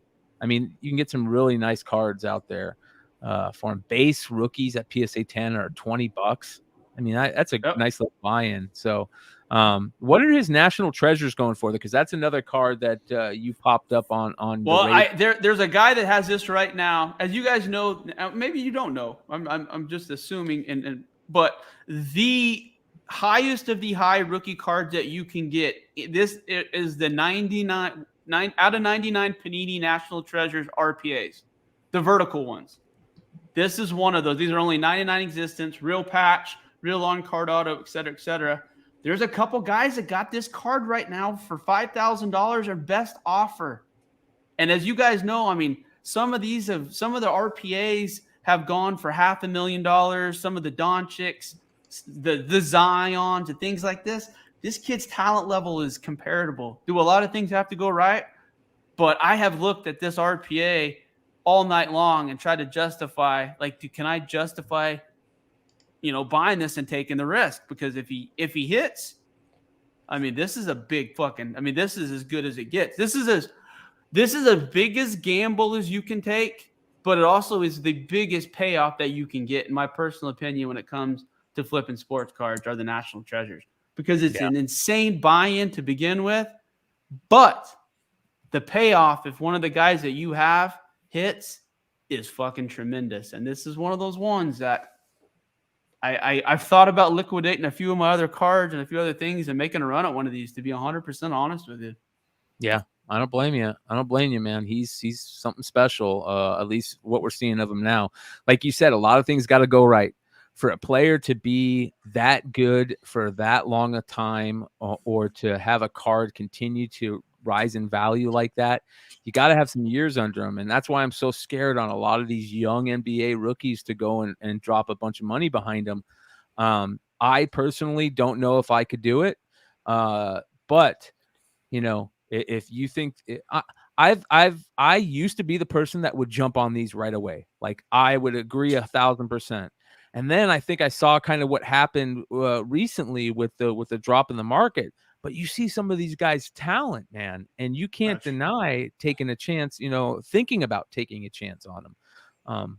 There's some other guys that we're going to talk about, you know, throughout the months over basketball over the next couple of months. So make sure you guys continue to tune in, sub up 93 live right now in the chat. And as you guys know, we love to talk about all collectibles around here. Our bread and butter, though, of course, is comics. And we got some great comic spec to get into right now. Some comic spec that we all love talking about, of course. And that is Uncanny or X-Men spec. I apologize. X-Men spec. And news that the mutants are coming into the MCU soon gives us a reason to start bringing up some characters that we want to start talking about. Now, some of these books that we're going to talk about, you guys, we get they are some major grails, but we just want to talk about those characters in general that, you know, might be some major spec plays on some of these characters. Even if you're not picking up their first appearances, they might be some things to look into for those characters. But starting off with an actually a pretty reasonable spec play right here in the old school X-Men 38 Phalanx Covenant storyline with who's this? Psych? Is that his name? Sync. I apologize. So let's get into this on the first character here. Yeah, this is a list that I compiled of who I think that they might go with in some of the rumors that I've heard, who I think Marvel's going to name as the main team. Now, we all have an idea in our head of who our X-Men team is. You know, the older guys, the guys that are a little bit older than I am, they think Beast, Iceman, Cyclops, Jean Grey. That's the X-Men, Professor X. You know, I'm more of a Jean Grey I'm more of the Gambit, Rogue, Jubilee, Wolverine. That's my team. But after that generation, this Sync guy is one of the most popular characters and one of everyone's favorite X-Men. Here's another thing. He's an African-American character. You got to start thinking about that when it comes to speculation. You got to start thinking about what the team is going to look like and what Marvel's going to try to put out in the field. And I think there's going to be multiple African-American characters. One of them's pretty obvious, and we're going to talk about it in a minute. But this character has the ability to steal and take. It's kind of like Rogue. He can take their powers for a specific time period. And he's one of the ones that they use. Like, and I mean, if they need, you know, Wolverine's powers for something on different missions and things like that, that's what they use. He's also the current love interest of Laura Kinney. That's a big point. I so that's research on this. Yes. This is one of the X-Men that you didn't know about, but he's been on a majority of the big teams. He's been in a lot of the big books over the last 10 years. As of last night, you could pick up a 9/8 and first appearance for $89 with like $12 shipping on eBay. These are one of those books I've talked about because we know what the Avengers first appearance. The guys in this room, we know what the Avengers first appearances cost before the movies came out, and now we know that you can't touch any of the first appearances for under $1,000, depending on grade, et cetera, et cetera. So this is why you got to start thinking about the speculation again, because this is what speculation is. It's all based on Marvel Cinematic Universe. That's what people spend their money on. So that's where you got to start thinking about, and you got to treat it a little bit like gambling. And I think this is one of those books that I don't think you're going to lose putting $100 down on a 9/8 copy with Sync. Yeah. It's funny now that I think about it, I'm just starting to remember they have a first appearance of Sync in this one, and then the other Phalanx Covenant book, the first appearance of Blink. It's like, do you think that they thought about that? They're like, we should do this. We should just fuck with them. And do this. That being said, I wanted to ask about Blink. What do you think about Blink? Do you think Blink is a character that they could bring back in? I know they tried to do something with her in that TV show that really never took off, but I always thought she was such a fan favorite character and had decent powers to bring in a movie thing. She's almost kind of like especially with the multiverse stuff that they're doing and the whole Exiles run that they had, which was such a multiverse heavy book. I'm surprised they never tried to do something with her. Well, to be honest with you, I thought really hard about it was between Blink and the next character, which is being Jubilee. Yes. Because it's the thing. There's going to be an Asian character in this. And a lot of people do not realize this, but that's exactly what Jubilee is. She has the friendship with Wolverine. She's a young kid. She has a power that would make sense in the Marvel cinematic universe. She has the vampire ties. I think that I would put a very high percentage on Jubilee being in the movies. That's who I think is going to be the representation. And I've always loved the book, to be honest with you. It's been one of my all-time favorites. Jesus Christ, my screen just went black. You're still good though. We still see you. Yeah, we can still see you. You can see me? Yep. Yeah. We hear you. And hear you. Okay, this is weird. I'm trying to get back to. Just keep talking. Okay, no. Anyway, 246 is one of my all-time favorite books, to be honest with you, because she's one of those fun characters. She's always been, the way I just remember the way Wolverine looked out for her and during the Claremont run. You know what I mean? And I always thought that was unique, and they did a good job of portraying that in the X-Men cartoons. She was one of the big players. And I think that they're going to lean on a lot of that cartoon stuff, too. I think they're going to look at that team, et cetera, and I think they're going to go with this. But this is another one of those books that you can get for relatively cheap. And if they go that direction with her, there could be a pretty good turnout. Just personal opinion. Yeah. Another character that I think had a couple decent episodes, if I'm not mistaken. I could be wrong. On that same cartoon was Sunspot, right? Sunspot, character, and that is next on our list. A great character and an old school goodie, and a tough book to find. This first appearance in the wild, right here. Well, the thing about this book is if you look, Costa has been in. He's been an Avenger. He's one of the major players in all of the X books and has been for about the last 10 years. Again, his South American or Hispanic descent, I think that they're going to play up on that, and I think he's going to be a very major player. And like Bryan said, the Marvel graphic novels 4 is a fucking monster of a book. It really is. It's got multiple first appearances that people need to pay attention to. It kind of, depending on how you look at it, has the Magic first appearance. Wait, no. Is that the one where is that Ilya's first appearance, or which is the Storm book is the first one as hers as Magic, but what's the first one is Ilya Rasputin? I always thought that I always liked her Magic #1. Magic #1, yeah, I think that's the book to look for. Yeah, but I like that New Mutants book also for that super tough to find 5th printing, the Adam Hughes cover, which is so hard to find, but. Sunspot is a great looking character too. He's got a great design on him, especially like this. I love this type of design. I love this look.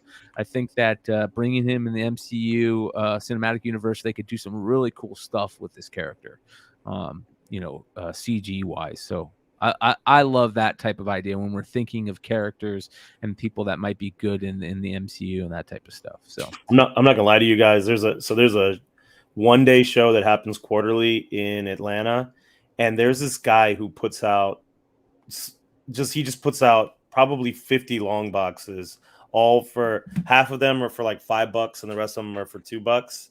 And then if you buy enough, you'll drop it down from 5 to 3 or whatever. I found 3 of these first print Marvel graphic novel 4s last year in there. Wow. I was bugging out. I was like, this is crazy.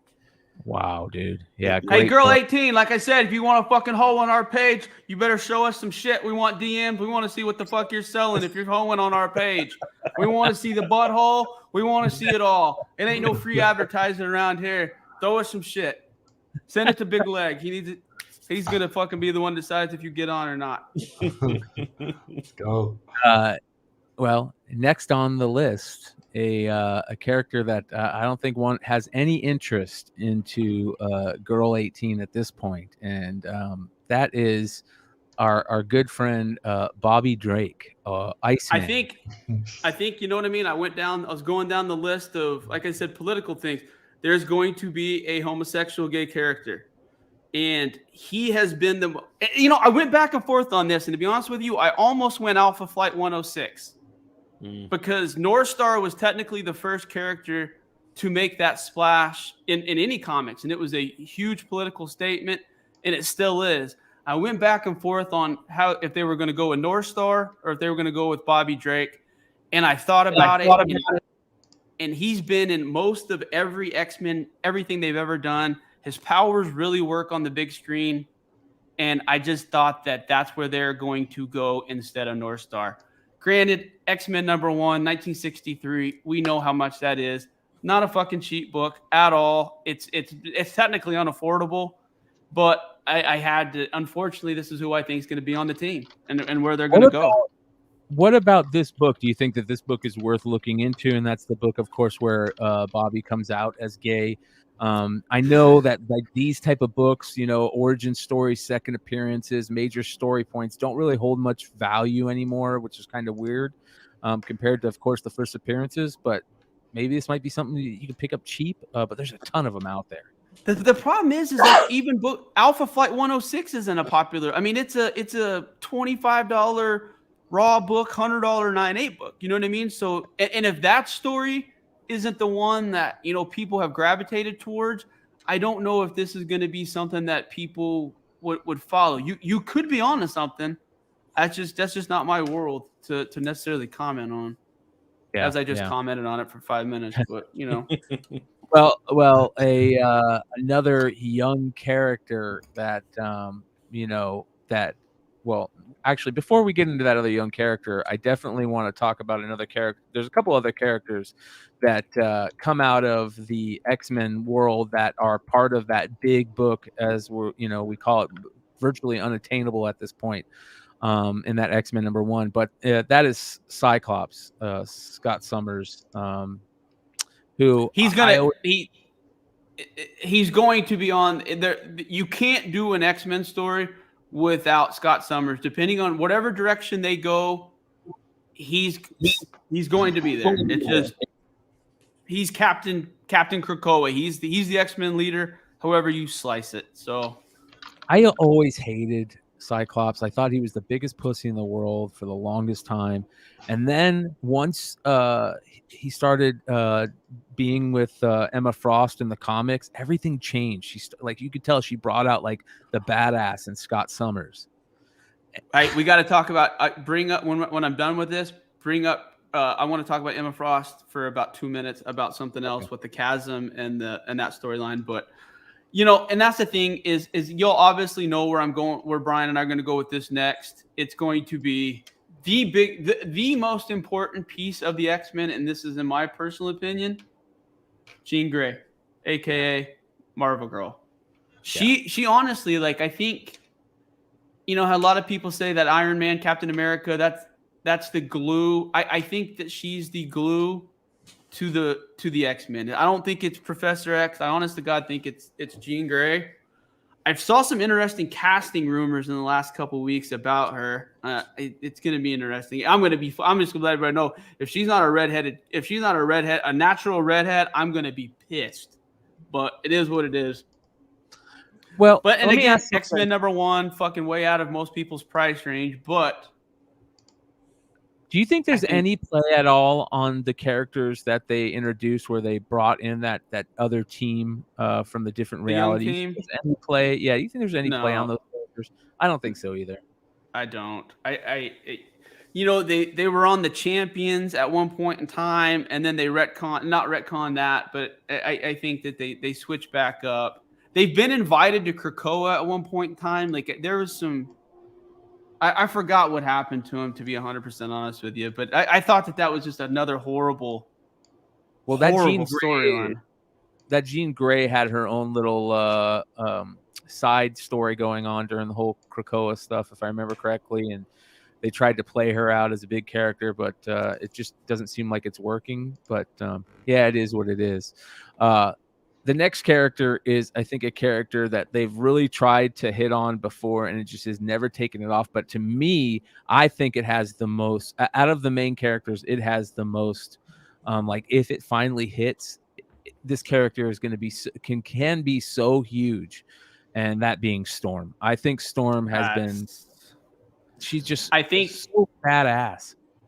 I think Feige's going to hand the, honestly, I could see the whole storyline where she beats the shit out of Cyclops and takes over the X-Men lead early on in this. And I honestly think that she might be the centerpiece and the backbone of the whole thing. And I think she's the most, I think her and honestly Jean are the two most important pieces to this puzzle to make it work in the MCU. And I know what people are thinking, and I got a reasoning for where I'm going with this in a minute. But I actually thought Halle Berry did a really good job.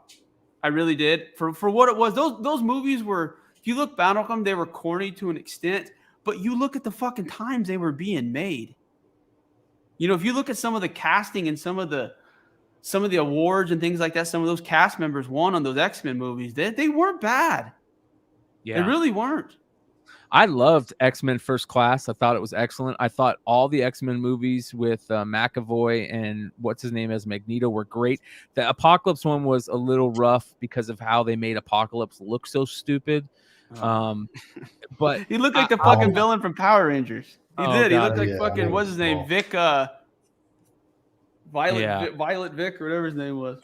Stupid. It was bad. But the Days of Future Past was it's so underrated. I think people give that such a bad play because it didn't match the comic. I think that they couldn't really do it that way with what they had to play with, and I think they did such a great job at the whole thing where they switched what's her name to with Kitty Pryde and all that stuff. It was a great movie. They did a great job. I love the Sentinels in it and everything about them. I love how they merged. That was the first time where we had the two universes merge, and it worked so well. But yeah, I don't know. We'll see. She is, and the thing about it is, though, I honestly think she's the best written character currently going on in Marvel. They are doing her a huge. She's basically the region of Mars, which is the queen king of the Mars that the mutants fucking terraformed, and the Krakoans and the Iraqians, all those things like that. They know that she is a bad bitch. She's whooped tons of people's asses. She ain't afraid of Iska the Unbeaten. I love her. She's honestly, she's probably my third favorite comic book character behind Damian and Logan Wolverine. Honestly, I'm sad that we're not going to get to see the T'Challa Storm angle that we could have saw on the big screen, and we may see it at some iteration of it. But God, I'd have loved to see that. You guys do not sleep on the Sins of Sinister stuff. If you can pick up some of those variants for cheap, I think there's like 5 new characters that they're touting in that Sins of Sinister, and I know that Storm is going to be a big part of that.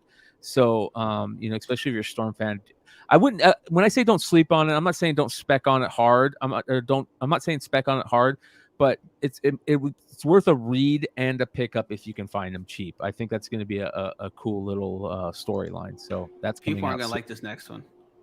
Well, the next one is also a first appearance of Storm. That being the giant size, which in all reality, you guys, is you can still pick these up for a decent price if you look, and they're attainable rather than the 63 X-Men. So, but yeah, this next character being Nightcrawler, Kurt Wagner. He was in my opinion the best character in the original trilogies. The way the way that the BAMP, everything worked. His relationship with Wolverine, his religious angle, Mystique being his mom. I just see him being another one of those unique characters that I think Marvel could make work really, really, really fucking good again. Yeah. Again, He's giant size already a big X-Men. character. A too expensive book, but like I said, I'm just kind of going over what I think the team's going to look like and what direction they're going to go with this. And I love the character. He's doing some really cool stuff. Like I said, that some of the X books right now are the only thing saving comic books because there's no other books to read. They're all so shit. From Image to, other than main Batman, there's not a DC book that's honest to God worth reading.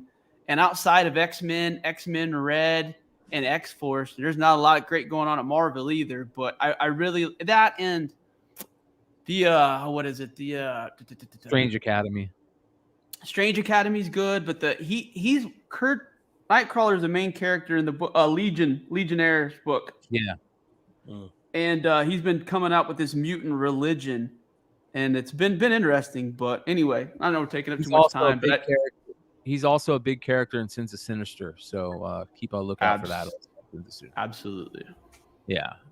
So, all right. This next character is one I think it's hard not to love, especially after the whole Logan thing. A lot of people that wasn't into her before that definitely could love her afterwards.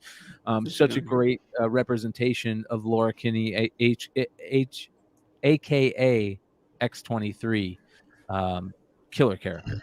I heard a rumor from the same person who told me exactly what was going to happen in Black Panther 2. Told me that Deadpool is going to use Logan from the Fox universe. That there's going to be a multiverse situation, and they're going to bring him into Hugh Jackman into the Marvel Cinematic Universe, but they're going to keep him dead at the end of the movie. So we've heard all these rumors about the different interviews and this and that. I think Marvel's going to pivot. I really do. I think they're going to pivot and do something that may be controversial and may be stupid, but I think they're going to go with Laura Kinney as the main Wolverine. Honest to God, do. But they talked about bringing the same actress back, so it would have to be multiverse stuff because Logan is dead and she's a child. So how are you gonna? I mean, 5 years ago she's older. You know what I mean? Yep. So I think that's the play. I don't. It's hard to. What's she gonna play like a 4-year-old? You know, how's the same actress gonna play a 4-year-old? No, they're going to definitely. You're exactly right, Sean, and I think that's why it's so smart to have that Logan Fox character. It's the smartest play, and it gives. The send off we all wanted. He's my favorite. Logan's my favorite character. I mean, other than Damian, that's who I fell in love with. He's going to probably, but I just don't think Marvel's going to put it on a platter that easy for us. I don't, especially if you read the way they're pushing her in the main comic books more than they're pushing Logan right now in the X universe. They're pushing her on all the main X-Men teams instead of Logan, et cetera, et cetera. So I don't know if there's some foreshadowing going on, but if you look at a lot of the comics that are being written, they're definitely in communication with the movie team about certain things. You can change the looks of some characters have changed over the last couple of years. So I just think that's the push that the writers and Marvel are wanting to go to use her. I could be off. Like I said, this is just my opinion, but I think Laura Kinney's going to be on the roster. Yeah. And I mean, NYX is one of the great modern comics. Great Quesada cover, very interesting storyline with her being a teenage prostitute, the whole 9 yards. It's been, a $400 book. It's been a $2,500 book.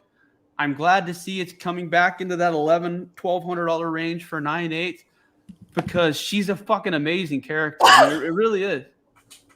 Yeah. Great series too.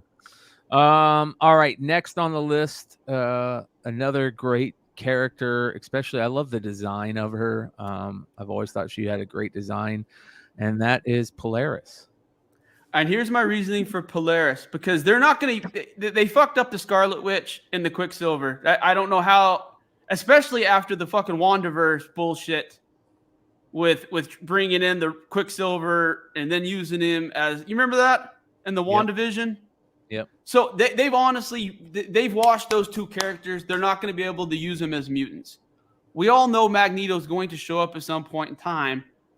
I think that they're going to use Lorna as the Scarlet Witch type character. As if they use Magneto as the big bad, they may use Lorna as, you know, the daughter evil sidekick that eventually comes over and turns into an X-Men. But I think that that's where they're going to go. It's X-Men 49 is a little bit cheaper than X-Men 4, but I just don't see how the MCU can use Scarlet Witch and Quicksilver and any mutant stuff, because I honest to God think that they burned them. So they're going to have to go with they're going to have to go with, you know, Lorna, in my opinion. Yeah. Well, speaking of Magneto, that is the next character on the list. I mean, maybe being the big bad. Do you think that they're going to go back with Magneto? I don't know. I don't know. They may even have him as a hero. They may use some of the. You know, they've had multiple iterations of him where he's joined the X-Men and kind of been that anti-hero. You know, I'll fight with you guys, but as long as it has the mutants back, I could see him doing that again. But he's too important of a. It's like doing the Avengers and not having Captain America. You're going to have Professor X at some point in time. I don't think Professor X is going to be as cut and dry as everyone thinks. I really don't. I think everyone thinks.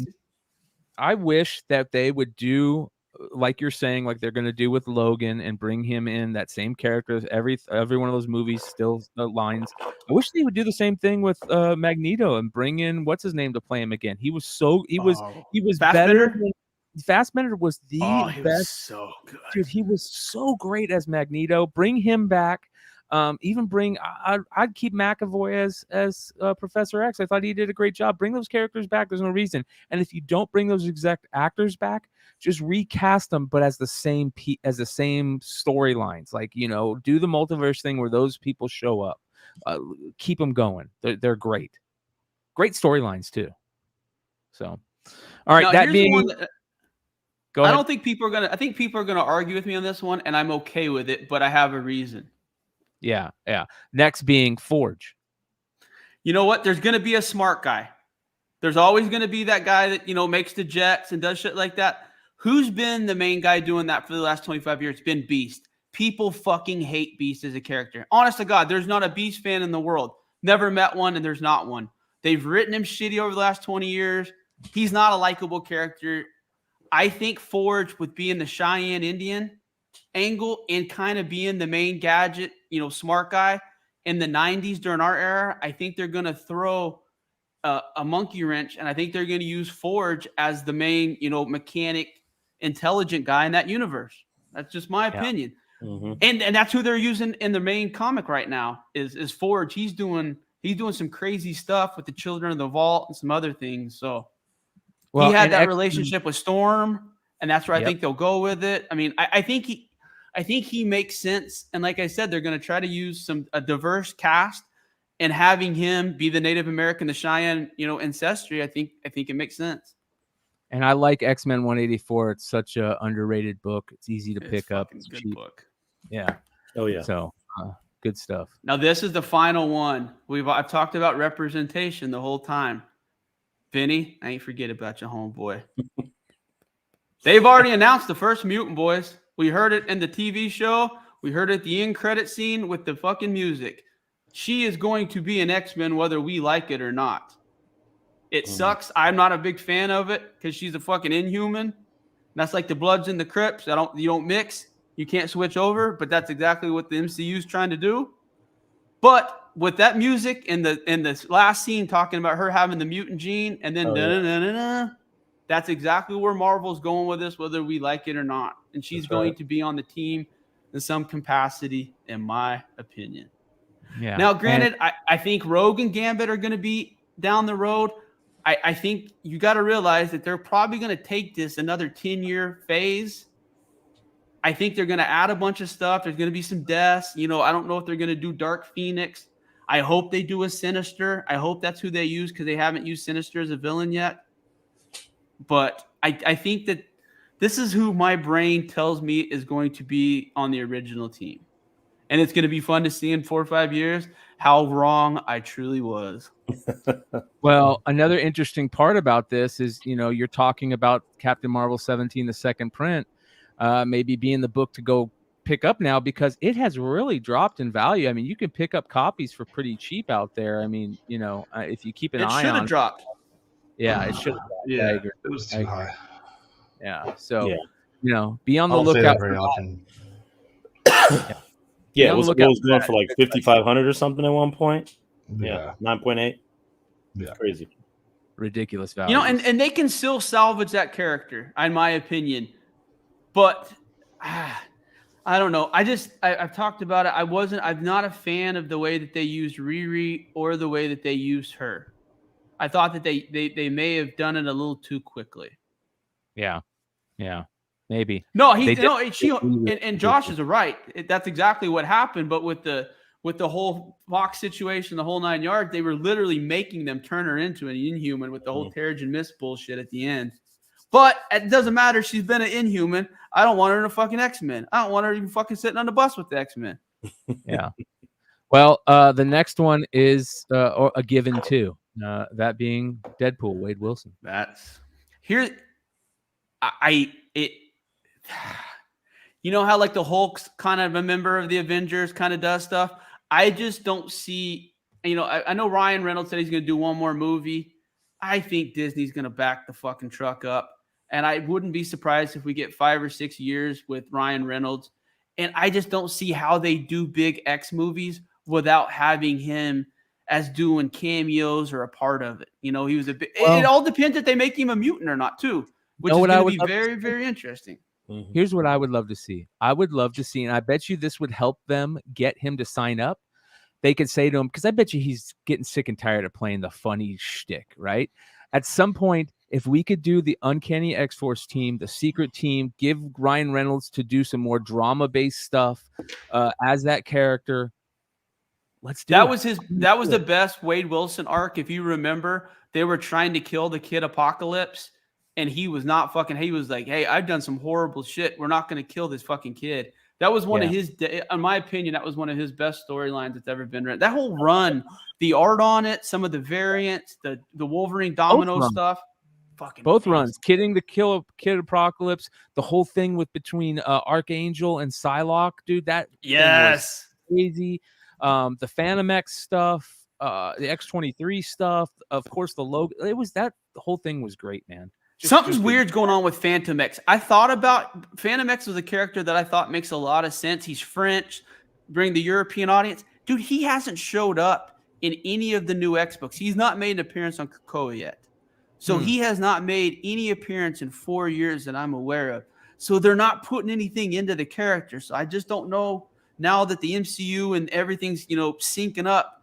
You would figure that he would, as popular as a character he had been at one point in time, you figured that they would have thrown him in some X book, at one of these X books in the last 3 years. We all know that New Mutants 98 is just crazy right now. It's not as crazy as it was, a couple of years ago, but it's getting pretty damn close. Maybe a play on this is to go after that second appearance, that second X-Force book, because not only does it have that Deadpool appearance in it, but it also has that Kane appearance in it, which there's a lot of rumors out there that they're going to play that route. They're going to bring that character through on the MCU as a bad guy for the movie with Logan and the whole Weapon X stuff. So if you can't afford the New Mutants 98, or you don't want to go, try and spec on it, maybe go look at some of those second appearance books. So very good stuff. I can't wait to continue to hear more about the X-Men stuff and more stuff that's coming down the road. We all love the X-Men. I don't see how you can't, especially people that are our age. I got a secret spec for everyone on here. Everyone needs to legitimately look at buying X-Men Volume 2 188 from 2006. It's the first appearance of the Children of the Vault. That is where the whole X-Men storyline has been fucking leading and going towards. It's basically a group of subhumans that were created in this particle chamber. They're not humans and they're not mutants. They're a subspecies of humans. They are the most, if you've been reading what Forge's been going on the X-Men, they are the most powerful people in the whole Marvel Cinematic Universe. They will wipe through everything. And they've been trapped in this vault. They've had a storyline with Sync, Laura, and Cal. These guys right here, I'm telling you, they're in comic book wise. We've talked about the speculation is different, But this is one of those books, you guys, if you see for cheap, buy it and store it away, because this is where they're going with it right now. Forge just went back in because there's 2 Laura Kinneys right now, because Laura and a couple of the other mutants went into the vault on a mission. They said Laura died, so they resurrected Laura. Well, Forge went back into the vault and they found that she was alive. So there's 2 Laura Kinneys right now. But when they came back, they found that in the data, in the brainwaves, that there's some extra data, and Cerebro can't figure out what it is. They've literally, Caliban has been stuck in the vault for like 100,000 years. Caliban's mutant power is to survive anything. They figured out that they experimented on Caliban and made it where they're able to upload their consciousness into a computer. So they're basically going to be able to escape from the vault at any issue. And I mean, they talked about it like they can take out Thor, anybody. Like, they're the most powerful people that they don't know about. They're talking about in the last X-Men, they're like, we need to get Reed Richards involved in this immediately and let people know what's going on. But this is a book you need to look into, in my opinion. Another character you brought up was Emma Frost, to say that you wanted to just remind you about. Yeah, Emma, you know, they're definitely going to use Emma at one point in time, and I'm 95% sure they're going to do something with Madeline Pryor to bring in Cable. You know, they've loved Cable as a character. Fox loved him. So I think that they're going to eventually do something with that. You know, if Jean dies in a Dark Phoenix saga, you know, the Madeline Pryor deal to bring Sinister in. I mean, there's a lot of different things. And I think all the characters we all love are going to eventually make it into the movies. I just think that they're going to do something. You know, they didn't necessarily go with the 1961 Avengers team. You know, they had Hawkeye, Black Widow, some other things. So I think they're going to do something similar with this team and mix and match from some different eras and, you know, different ethnicities, races, etc. And that's just kind of where my head's at with it. All right. Nice little comic segment there, you guys. We've got 88 live. Make sure you guys hit that thumbs up if you like what you're seeing. If you're catching this on the replay, let us know what you think in the comments. We want to hear from you guys. We're going to start keying in on comments. I want to start showing some comments during the shows that we get of past shows from you guys, at the same time as taking the calls in the Discord, which you guys can find an invite link to in the video description below. Also hit up that Discord. We're going to start taking calls either next week or the week after. So a lot of fun stuff there. We have another segment we're going to get into before we do the market report and call it a night. We're going to get into our video game segment this week with Vinny, and some interesting stuff came out. Some cool reference items, I guess you could call it, some variant guides we need to go over. And I love the fact that there's a variant guide for video games and there's really not one for comics yet. I get the comics one would be crazy, but variant guides and this type of stuff is the type of stuff that nerds love to go over and to, you know, put in the back of our heads. And we're going to go through a couple of them tonight, starting off, Vinny, with CGC's variant guide, where you guys can check it out. I'll put a link in the video description below here if you guys want to go check it out. But yeah, very, very cool. CGC video game grading just recently started. They're starting to do they've started the video game grading. Matt Nelson was nice enough to come on an episode a few months back and talk about it. And we keyed in on it a few months back on the radar. There's a clip of it if you guys want to see it in the YouTube page. Go check out the clip section. But let's start talking about this cool variant guide that they got over at CGC. Yeah, so I mean, they're calling it like I guess a reference guide, and you know, coming into video games from comics, that was like the one thing for me. I wanted to know what to buy, and it is impossible to get that information.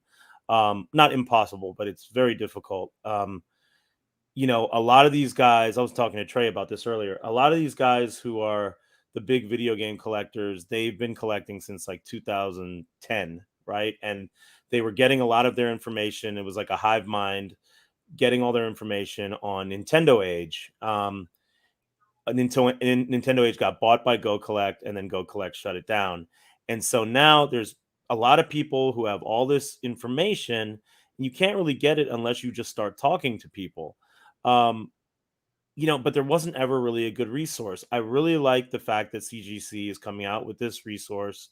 They are not, I would be remiss to call this a variant guide. It's more so just something that describes some of the things to look at in these games and things that might help identify variants. So this is not actually going to give you the variants per se, but it's going to give you kind of the what to look, the what you should look at, or what along what lines you should look at for various consoles and systems. So they have a glossary at the beginning. They kind of tell you, break down some of the things that you should look for and the vocabulary that you should know when it comes to video games.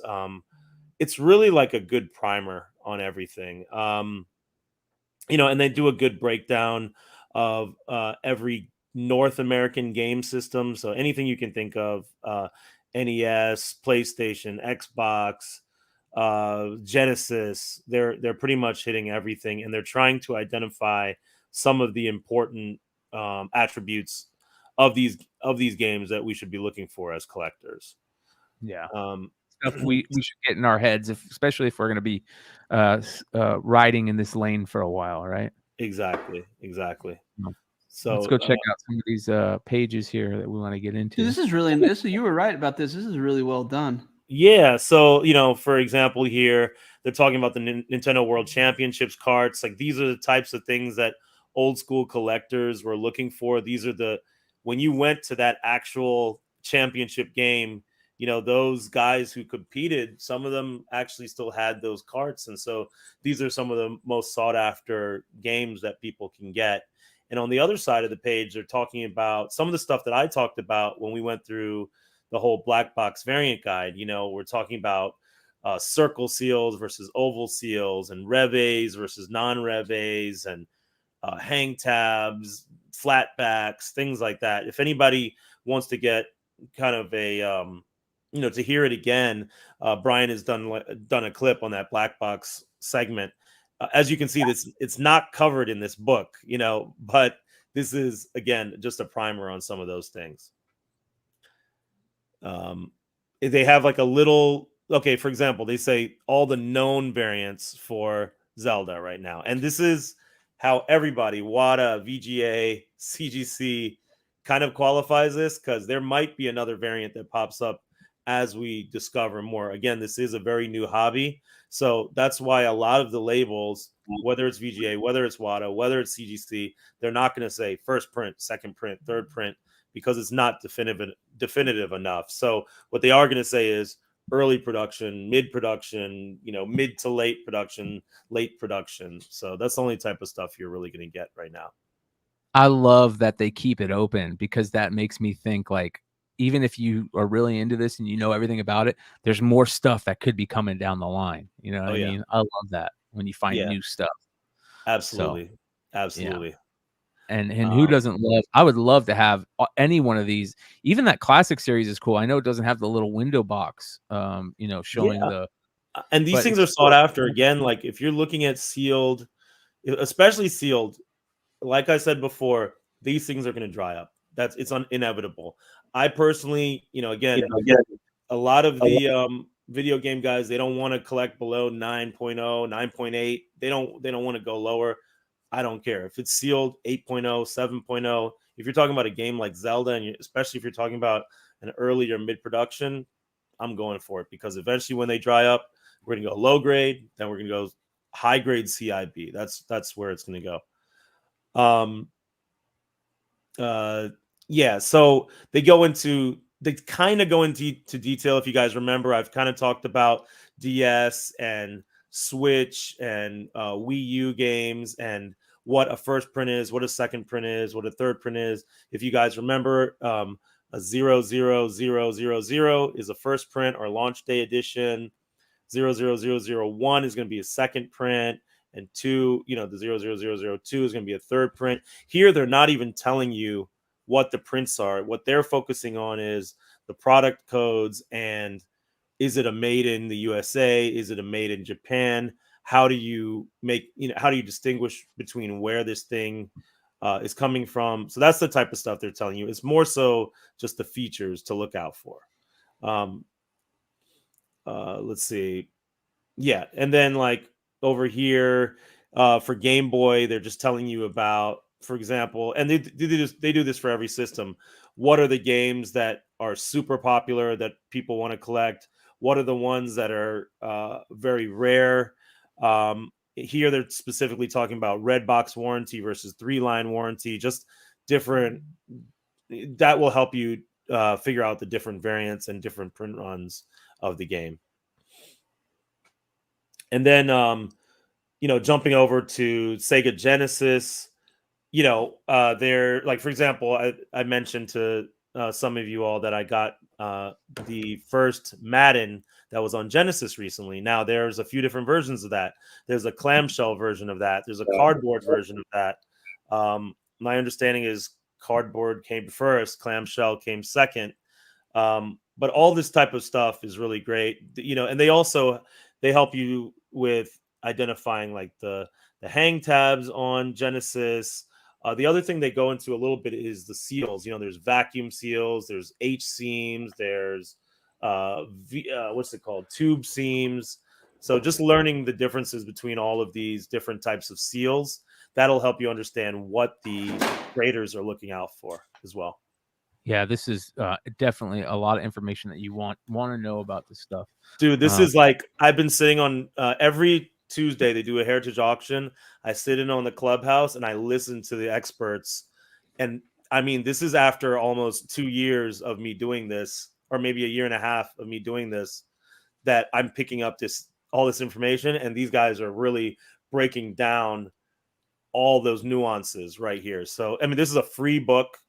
Just go to the link that Bryan leaves in the description, and you guys can really start studying and learning about this.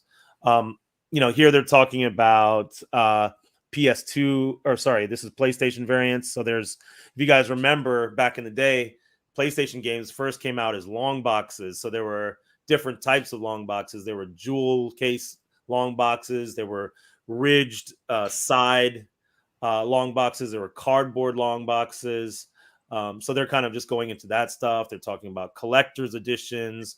They're talking about Black Label, which was the first printing of a lot of these games. And then, of course, later on would come the greatest hits. So just signs that'll help you identify all that. Yeah, much needed information, again, that you want to be on the lookout for. So let's go to this. And then for PlayStation 2, something we've all talked about before is these Black Label variants. Those are typically the first prints of PlayStation 2. They're not mentioning it here, but usually an identifier that you would want to look for on a lot of these games. It's not a hard and fast rule, but the majority of these games, it's going to be a Black Label game, and it's going to have the foil sticker at the top right. The games that you kind of want to avoid are the not for resale or part of a set versions of these games. Those are typically the pack-ins that you would get with a console, and they're not really as desired by game collectors. That's a good one. I hadn't been paying attention to the PlayStation 2 stuff, apparently. Yeah. And then we've talked about this before. There's Halo. There's the not for resale version, which was the one that, if you look at this one on the right-hand side, it scroll down just a little bit further. Yeah, this not for resale, this kind of off-center not for resale, that's the one that the Microsoft employees actually got first. So this is really considered definitively to be the first print of Halo. So they're just kind of talking about some of that stuff, what the not for resales are, which ones the employees were able to get from Microsoft. Sometimes you'll even see a big sticker on the front that'll indicate that it was a Microsoft store purchased game. And then just going back to the old school stuff, like Atari 2600, 5200, 7800, they kind of go into some of the box variations. As you can tell, like, there's, for example, in that bottom right, there's an Activision new banner. Some of the, where one game has a black banner across it, the other one does not. Some of the games were actually published by different publishers. So on the top left, Qbert was initially published by one publisher, and then Atari came back and and took over. So they took it from Parker Brothers and then put out their own version. So you can kind of that's gangster as shit. Yeah, exactly. Fuck you, make your own. Yeah, this is great information, you guys. Here's a link for it in the live chat for everybody that's hanging out with us in the live chat. If you want to check out the CGC guide, which is amazing, I really love that stuff.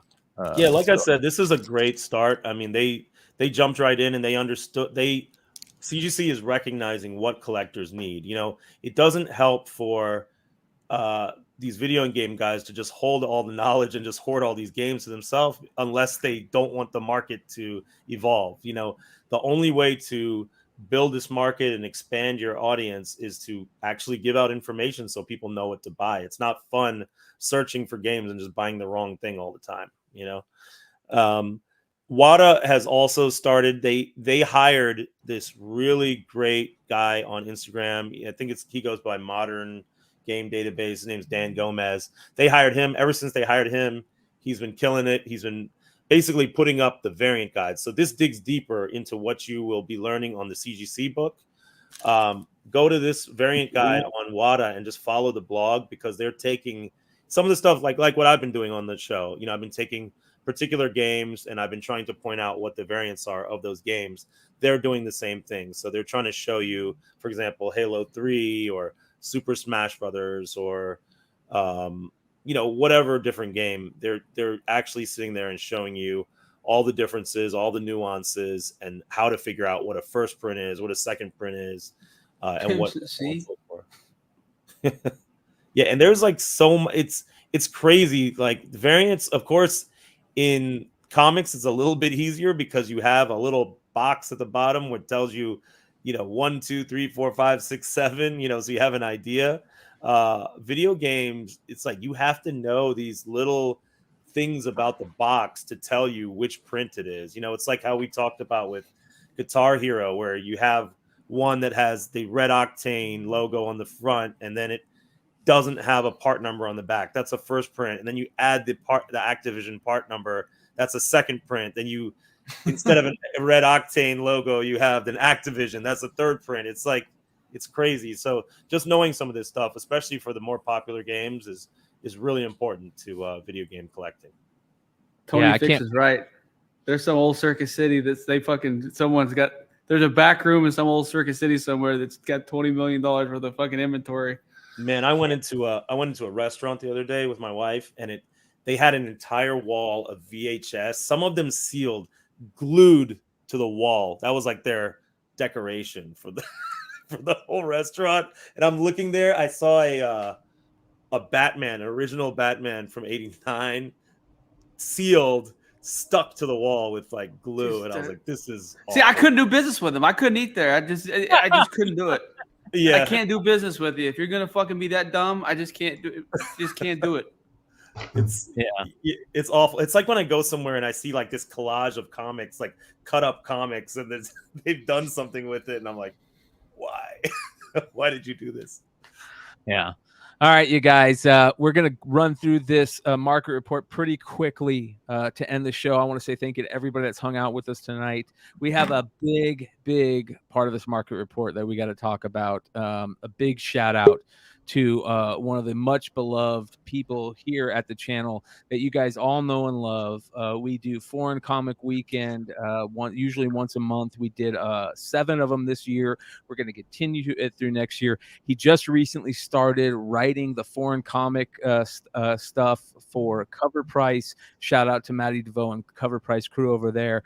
And he's got an amazing Instagram that you all need to be following. Shout out to Josh at International Comics. He's doing this with probably the winner of Flip of the Year this year, you guys. And been following it as it's been happening live. Every week we'll hear something new. And a couple of weeks ago during the market report, you guys heard us talking about him picking up an absolutely amazing pickup on eBay. He picked up his one of the Grail books for the non-canon Spider-Man stuff for Foreign Comics, and it was an amazing buy. Josh, the way you told it to me is like you weren't even sure that it was the real book at first when you saw it, right? Yeah, so I get emails every day of my eBay saved searches, and I got an email that book had been listed, and I click on it, and it popped up the title, and it said El Sorprendente Hombre Araña 128 reprint.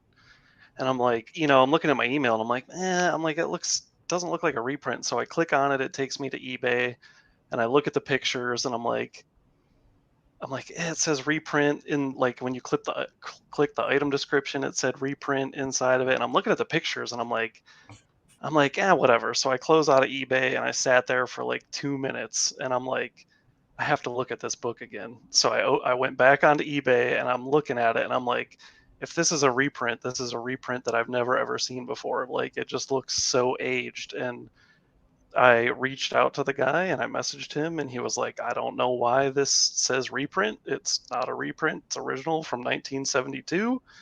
And I was like, okay, bye. And you were just waiting, and I still think you didn't even really believe it, but we showed it, you guys. Josh ended up picking up the book for $180, and just a great score. As you guys can see there on the left, October 23rd is when he picked it up.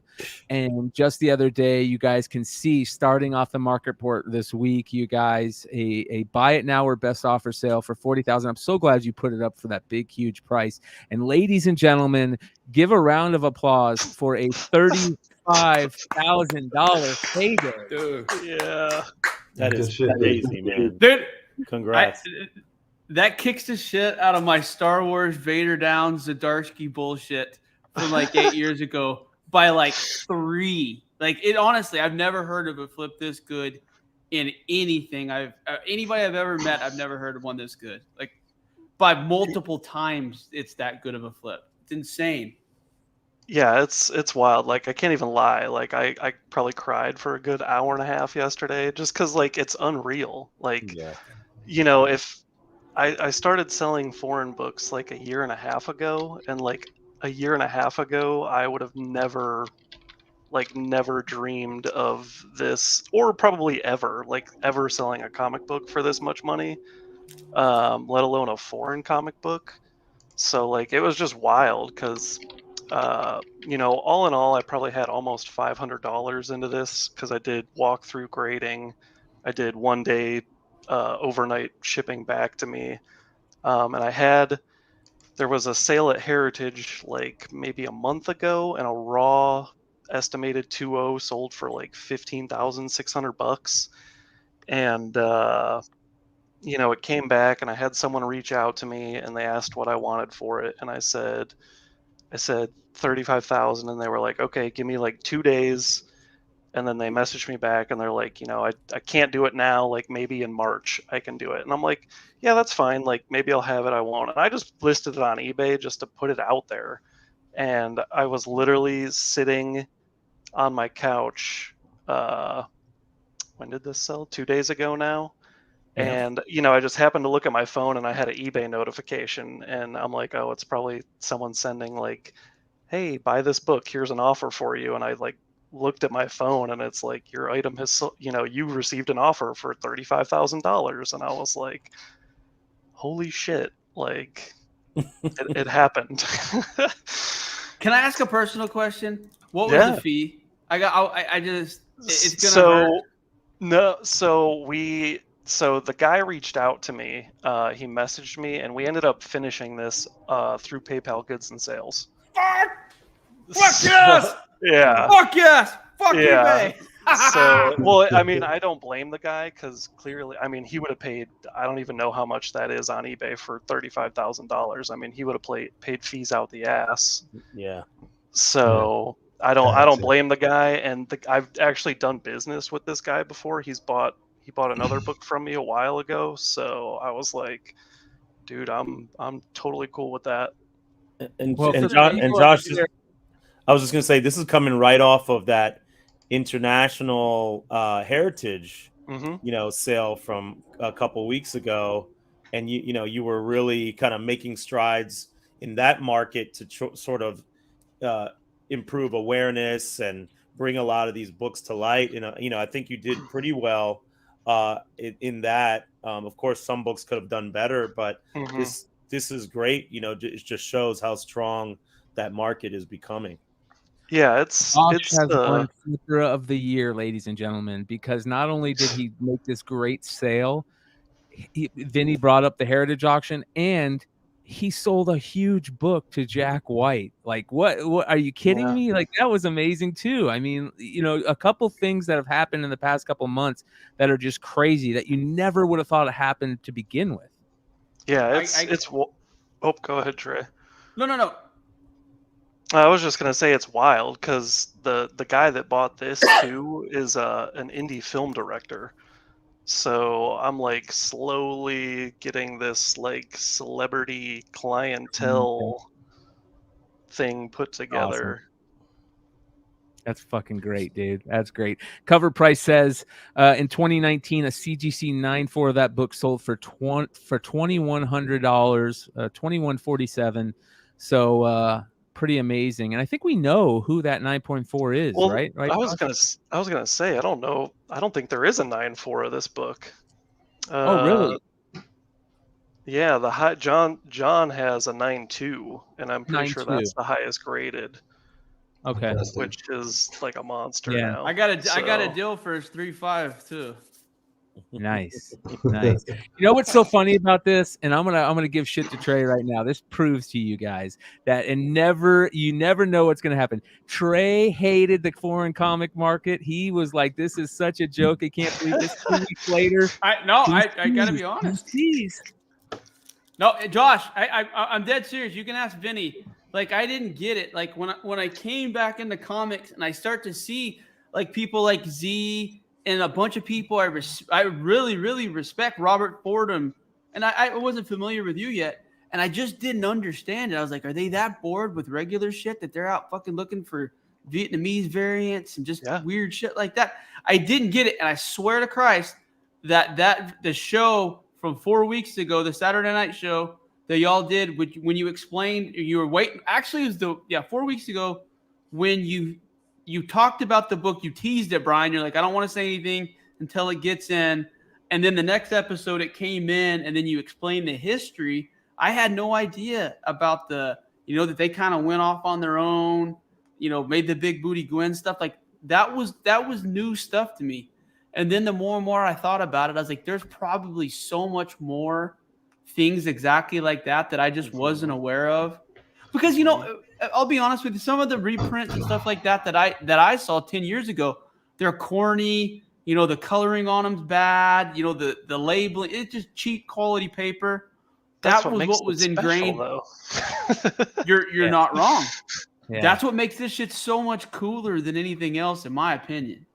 Is stuff like this that they just went off and said, "Fuck it, we're gonna just do it. We don't care what Marvel says. Gwen's got a big ass, and we're gonna make her live and do some extra shit with it." Yeah, because this is like, no one knows. Like, as far as I know, no one knows the actual story. Because like the story is that Jose Luis Duran, who's the guy that did the art, cover, and interiors, him and someone from La Prensa like actually went to Marvel and pitched them this idea, and Marvel was like, okay, fuck it, do it. Like, but no one knows that for sure. So like, did that happen, or did they just say fuck it themselves and did it themselves? And like, this is what got me back into comic books. Like, I was like so done with trying to be a completionist and collect like 30 different variants for a single issue, and then I stumbled onto foreign books, and I was like, holy cow. And that's what I've been doing ever since. Dude, has anybody found his wife or relatives to see about the original art, or any of this guy's original art? He's like, still has alive. Anyone went down that route? He's still alive. Yeah. Have you messaged him? Has anybody gone down this road?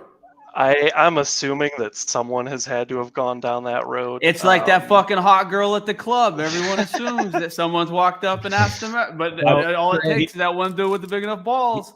he was selling sketches of this Yeah. this cover. I bought it. I think it was like $50 or something like that. Mhm. And I took that and sent it to my friend. And I was like, "Yeah, I bought the OA for the cover." He So, was like, Trey, "No way!" I was like, "No." one thing that I do want to say, I'm glad you brought up that topic. One thing that I do want to say is, you know, we've been talking with Matt Royable for a while about all this. Back to on the flip side days, of course, with John Z and the old Global Comic Safari on flip side. That was such a great show. And I've been talking to Josh and Rob Fordham for a while now about there needs to be another foreign comic show, and we've been waiting for a while to get it running over here. I think that we finally got ideas of days down, and that show should be coming soon. And as soon as Josh, wants to get it started, it's all there. And we're gonna I would love to have those guys key in on stories like that, on information like that, find out stuff like that. Let's get some interviews going. Get Matt Royable on here. Matt Royable is such an amazing information. Like it just pours out of him, and the way he tells stories is so great that I would do just about, like, I would love just to see him anywhere, and to try and get him over here with Josh and Rob and whoever else. I told John Z I would love to get John over here to help jump on shows and talk about that stuff again, because those guys are all four of those guys are so passionate about this stuff, and it would be a lot of fun to see them, tell these stories and find out more information about these stories. So Yeah, You got to watch out for Matt. He might do it with his shirt off. dude, I know. he would do it with his shirt off. But yeah, dude, Matt is like, I mean, he's the sensei, dude. Like everything that he's the one that set me on the path. And I mean, I just foreign comic from the time I wake up till the time I go to bed. You can ask my girlfriend. Like it Dude, drives her freaking insane. that's what people need to give you the credit you deserve, is the work that you're putting in on this, because it seems like you and a couple of other guys that we've discussed, Z Fordham, I don't know the other guy, but it literally watching you guys build this community from the ground up and making it relevant, like that's by far our most popular Discord section right now. With 4-to-1 post count are the foreign pickups, just the discussion, the speculation, then followed by the original art sketches, believe it or not. But like what the job that you guys have done to put the spotlight on the right books and the right stories in the limited time that you guys have been doing this is beyond impressive. And it's like you said, people don't realize when you're building something like this, especially comic book wise, that people don't necessarily hasn't been done before, the amount of time that you do researching, talking to people, messaging, and trying to connect different things. And it's like you told me, it's just so much stuff that's just unknown still, that it's cool to see where you're going to be able to go with this and what other cool books you're going to be able to find. Yeah. And I will say that if anybody's interested, on Facebook, Foreign Comic Collector Magazine is a great group to join. And a lot of the people, of course, Josh is in there. I've met him through there, and Robert Fordham and Matt. But there's a lot of people in there like who are just super, super knowledgeable and very willing to help educate you about the space. And they're just all super nice.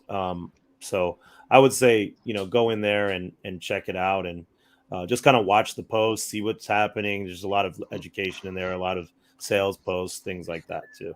Yeah, that's what I did when I first joined that group. When Matt invited me to that group, I was just silent for like 6 months, and I just soaked everything up that I could, and would stay up till 3 in the morning on Google, like trying to figure out anything I could. And then finally one day just, started interacting with everybody. But Not bad, dude. Not bad. All right, stick around. We'll rock through this market report real quick. Great stuff. And make sure you guys, if you enjoy this type of stuff, make sure you guys sub up. Follow Josh at International Comics on IG. He has great sales that he's been doing. He's been getting back into the live sales on IG. Of course, he has a great Whatnot sale a couple of times a week. Just go hit him up on IG, give him a follow, and continue to stick around for stories like this on Beyond Wednesdays. Let's get into some of the other crazy sales this week. Amazing Spider-Man number 36, the famous all black issue. I always hear about this, about how if you get sketches by certain guys, they'll fill in certain stuff and draw the backgrounds and all this stuff. Well, here's a 9 point. A lot of signed books this week in the market report, but this is a 9.8 copy of that with the skyline background. And I've never seen one of these. I've heard about it, but it actually looks pretty good. I don't like Romita Jr.'s Spider-Man sketch he does on there, but the background sketch in the white like that looks pretty dope. Yeah, with the twin towers. So as long as he's not drawing humans or people with appendages, yes. he's not horrible. Yes. Amazing Spider-Man 36 that sold for $860. It had multiple sketches on it, as you can see. Swamp Thing 49, somebody picked up, immediately grabbed it. An Alan Moore signed copy of Swamp Thing 49 for $450, you guys. So tough book, immediately grabbed. And then, of course, another great book that was immediately grabbed, A Rise of the Black Panther 1, signed by Stan Lee, Chadwick Boseman, Brian Stilfreeze. That's a great book too. I mean, I don't know how many of those signed Chadwick Boseman books are out there, but killer book, $700 on that one.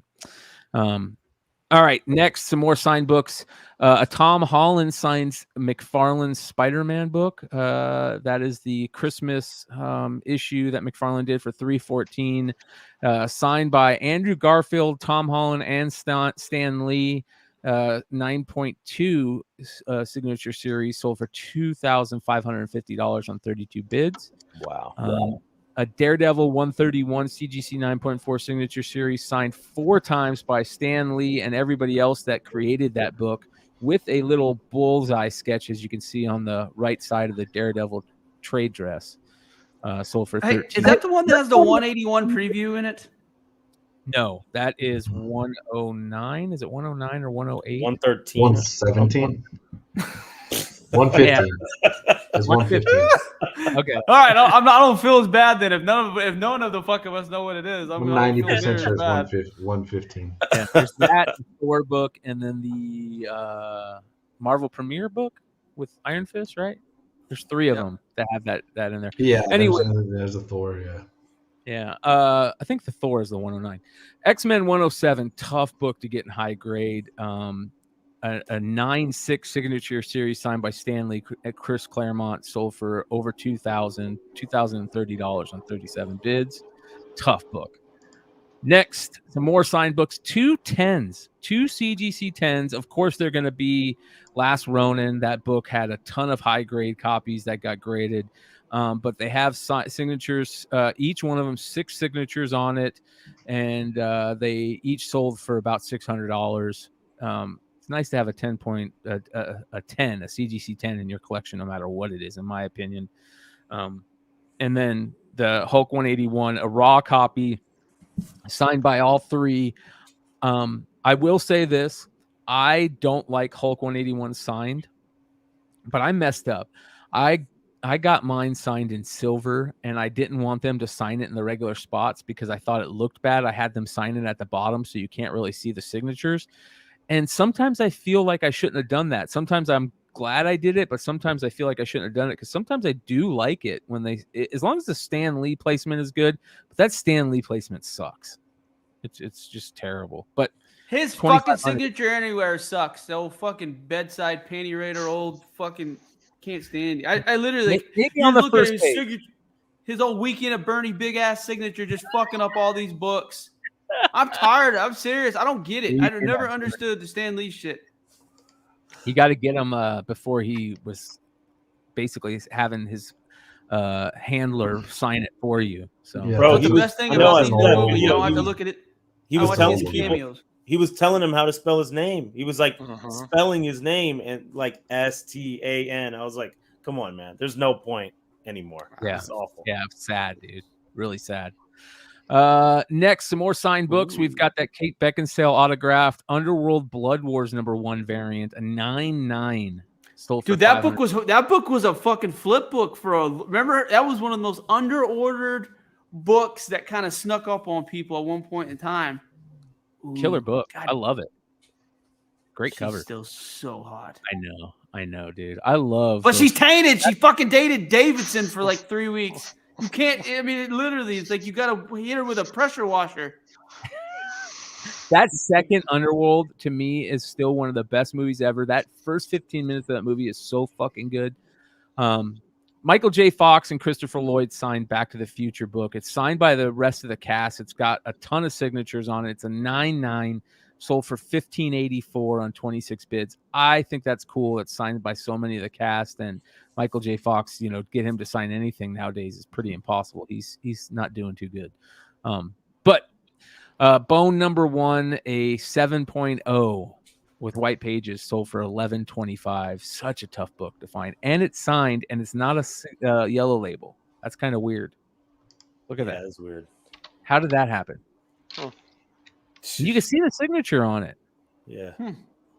So weird stuff, man. There's some weird quality control stuff that's been going on lately in a lot of places. So, all right, next. All right, here's the Eminem books, you guys. We've got the signed Eminem. We saw what the spotlights are going for, $700 easy. Some of them were selling for like $1,200 to $1,500 even before they dropped.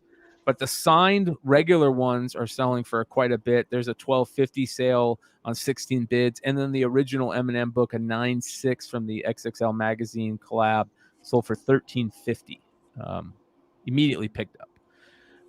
Of course, hanging out with the Punisher, and then a first Punisher Mark Jewelers, a 3.0 Mark Jewelers of Amazing Spider-Man 121, got snagged for $1,000. I love that. Cool, tough book. And a Mark Jewelers. What I know, Sean, you own a New Mutants 98 Mark Jewelers, right? Yeah. Trey, do you have a New Mutants 98 Mark Jewelers? Vinny, what's your biggest toughest Mark Jewelers book you have? What is my Amazing Fantasy 15? Yeah. I mean, I do have a New Mutants 98 Mark Jewelers, but I didn't grade it yet. Okay. All right, Josh, you got any cool Mark Jewelers books? No, fortunately, there are no foreign Mark Jewelers. I bet you just haven't found them. Yeah, there could be. There could be. Yeah. So you got to figure because most of those Mark Jewelers were from Air Force bases and things like that. They were on bases, so some were foreign technically. It would make sense that some of them are 100% foreign. What's probably more rare, the Australian New Mutants 98 or the Mark Jewelers New Mutants 98? Australian's more rare. Or it's either more rare or they're just nobody in Australia knows that we want them over here. That guy Paul Nichols owns them all. Yeah. Yeah. All right.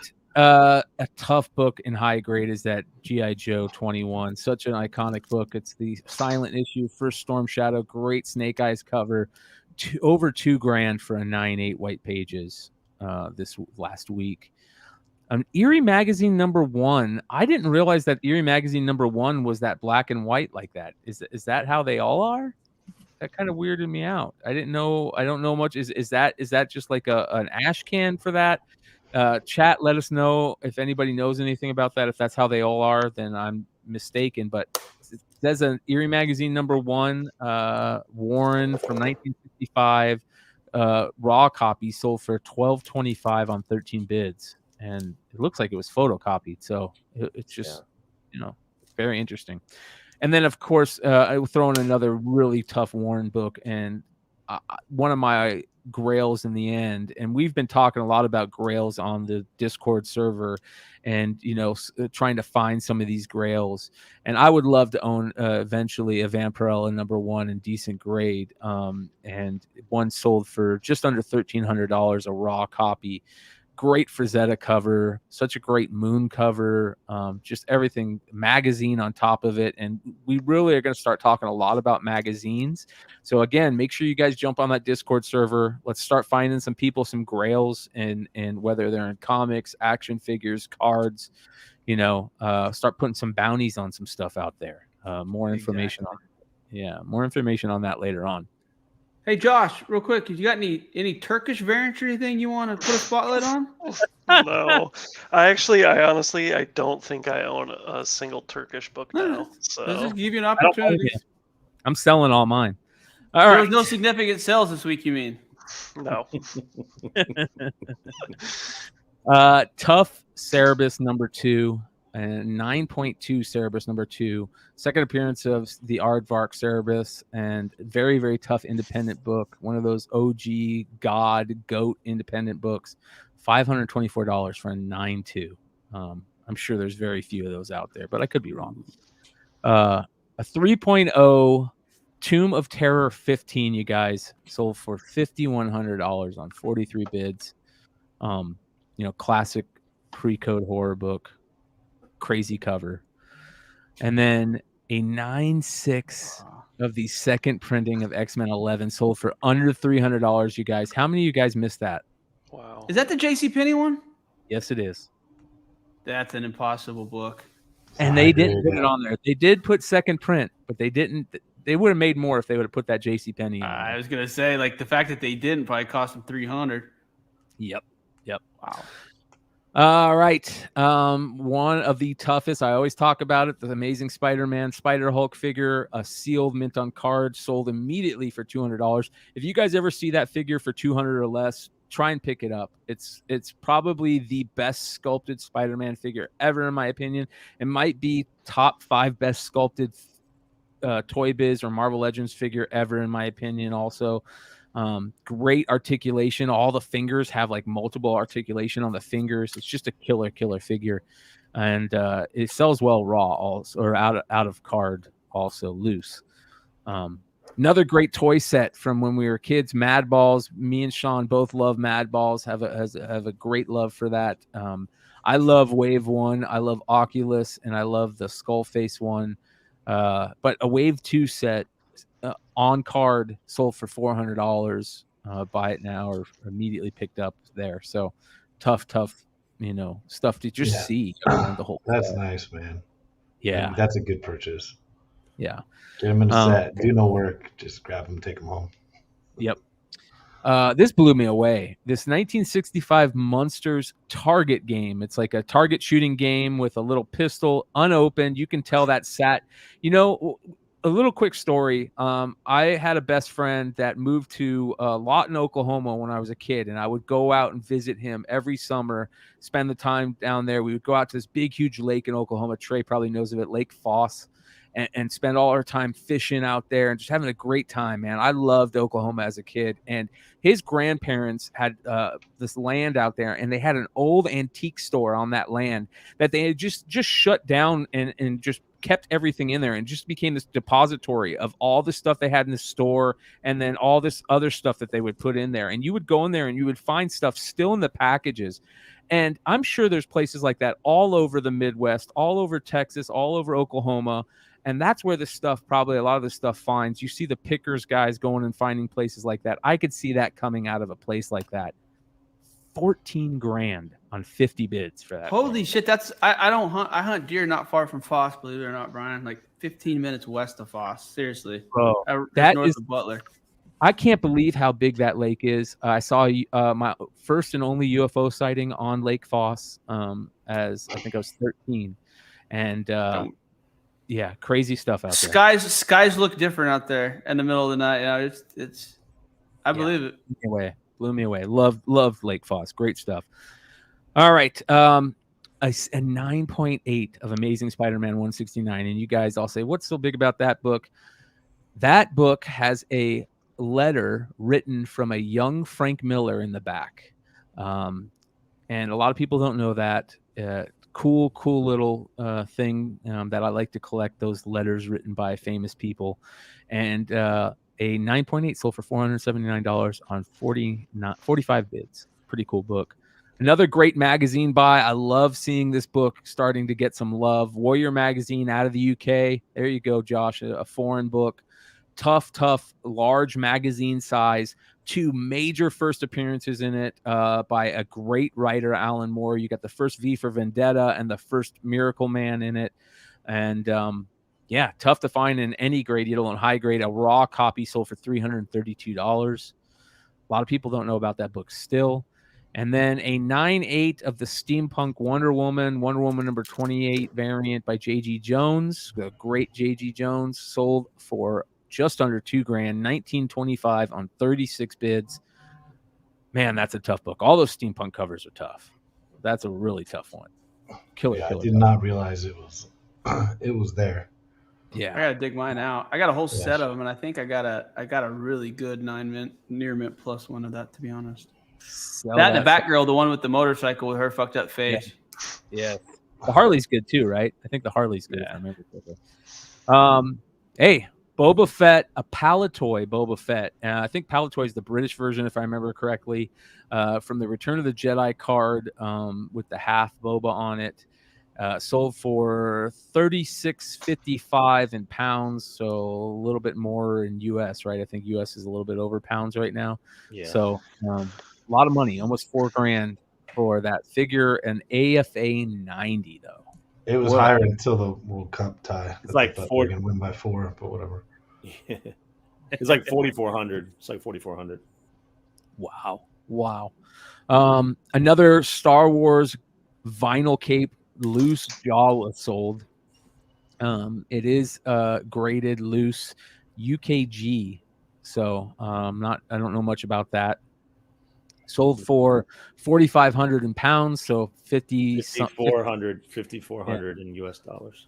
Free Pimp C. There you go.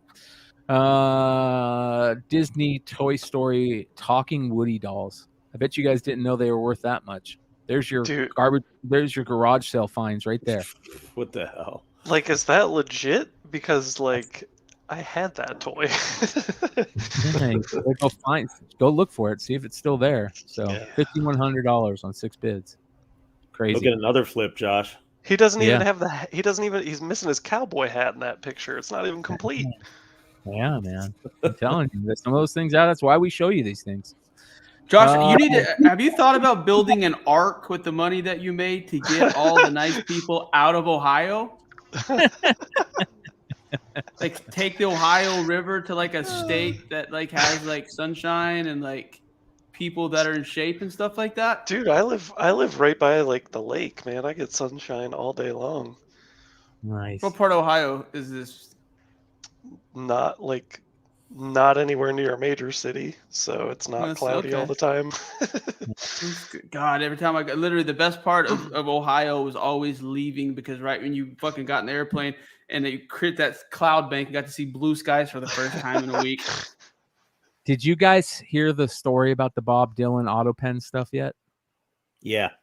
Mm-hmm. Yeah, crazy stuff. So he did a book and he offered signed copies of this book, and he auto penned them, and people found out, and the publisher got in big trouble, and Bob Dylan had to come out and make an apology and all this stuff. So I just thought it was funny that one sold, and they were smart and at least put auto pen on it. And only 900 of them. So again, here's a perfect example. I think we were talking about this recently on a show where you have some of these weird, cards like the Dak Prescott auto pen that are worth collecting, and here's a perfect example that the Bob Dylan auto pen signed book, $175. I wonder how much they went for. I thought it was pretty interesting. Chat, let us know if you know how much they went for. But this is hilarious. I always cracked up so much whenever Bloodhound Gang came out and they had that song where they talked about the drummer for Def Leppard only having one arm. I thought that was just so funny as a teenager. And what do you know? Rick Allen of Def Leppard, he signs his painting with his one hand from his one arm. His painting is a hand. Yeah. So Rick Allen of Def Leppard, the drummer of Def Leppard, here's his painting of his one hand from his one arm for $3,500. That's pretty funny. Like that Def Leppard needs fucking more money. This guy's just pimping his fucking hand out. How about an unopened Beatles pack from 1964, you guys? That's fucking crazy right there. That's awesome. Like, I think that unopened Garbage Pail packs are crazy. How about that's from 1986. This is from 1964. Topps color photo unopened pack, $242 on 32 bids. Yeah, very interesting stuff. Very cool. That's cool. Yeah. Another Beatles memorabilia signed from the fall of 63, signed by all the members, sold for $7,700 on 34 bids. It's even personalized to Graham. And it says best wishes the Beatles and signed by all of them. And then a unused Elvis Presley Madison Square Garden ticket stub from 1972 sold for just under $3,000 at $28.50 on 10 bids. Wow. That's a pretty cool ticket stub. Yeah. This next one, I don't know if it's the first one ever, but I put it in here because taking a shot if it is, I just want to talk about it. Sports Illustrated magazine, early issue of it, sold for $156. I wonder spec-wise what the first one, you might want to be on the lookout for that first Sports Illustrated. That might be a good swimsuit edition, the first Sports Illustrated swimsuit edition. That might be a good pickup. I'm not sure if this is it. It could be, do the research and find out and let us know. I like where your head's at on that. First, I like where your head. I'm not buying them anymore. I was gonna say I bought the first Sports Illustrated not too long ago. I think it's from the 1950s. Yeah, they're gonna try to they'll put Lizzo and shit on the cover next year. Fucking expect people to buy it. That'll be an NFT. All right, this next magazine. Speaking of magazine collecting, you guys check out this. How about this? Fortune magazine from 2022. The next Warren Buffett, Sam Bankman. Damn. Yes, sir. Sold for $231. You guys. If you guys know all. Yeah, that's fucking guys thief. right. Yep. This guy, man. This guy right here. Big time in the news, but it's pretty funny that sold for that much. People collect shit, dude. It's just people love collecting stuff. And then you also have the early 1967 Arnold Schwarzenegger magazine cover from Man's World Bodybuilding from May of 67, sold for a little over $500 on 40 bids. Pretty crazy stuff.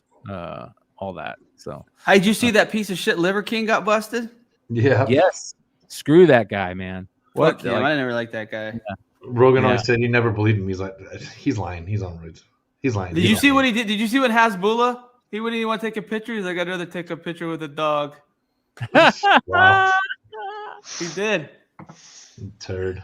Funny, dude. I love shit like that. No, he says it was all about suicide prevention anyway, so the lie was worth it. That's what he said? Yeah. Jesus. What a dick. What a dick. But if you don't, if you're faked out by him, that's the problem. Like you got to like if you looked at that guy, he talked in an interview about him like having implant abs. If you'll cheat to do shit like that, you'll cheat to do fucking anything. Yeah, he was spending like $11,000 a month on the steroids that he was using. HGH too. I mean, it's ridiculous. Cheaters. A complete set of the first 27 issues of Nintendo Power sold for $611. I don't know the condition. I didn't really look that closely, but I don't know if that's a good buy or not. Part of me thinks it might be because that first one in high grade sells for a grip now. And feels like it's a good deal. Yeah. So a couple more I'm going to go through, you guys, and then we are done with this show. We've gone over our budget tonight by quite a few, but I do have a couple more interesting stuff. Magazine wise, we have this. This blew me away. Nintendo Power first edition with poster, never opened from the mailing pack, you guys. Look at that. Wow. Yeah. How many bids was on that? One bid. It bought out immediately. $1,500. This is the type of stuff that is like unicorn grail craziness. Jeez. Yeah. Yeah, that's sick. Yeah.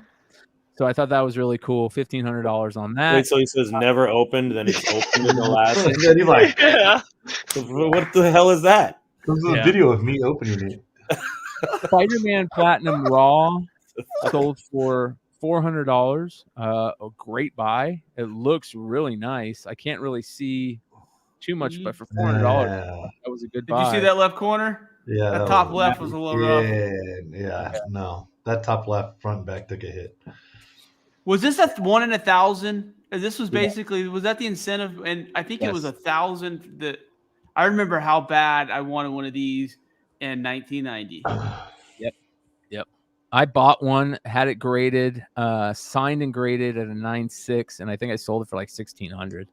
Yeah, I get the 9.6 collections. I sold it for like $800, but I paid like nothing for it. Michael Turner original art, you guys. Sold for $3,000. Look at that. That is cool, man. That's the type of original art you want to get. Stuff like that. Hey, it's Supergirl. How about this, you guys? Infinity Inc. number 16. 2 pages of this sold this week. This is the original Todd McFarlane, Mr. Bones. A lot of people think that this is Spawn before Spawn. Ooh. Yeah, from the early 80s. This is when McFarlane had just got done doing Coyote. He jumped over to DC to do Infinity Inc. Early Todd McFarlane. Very early McFarlane stuff.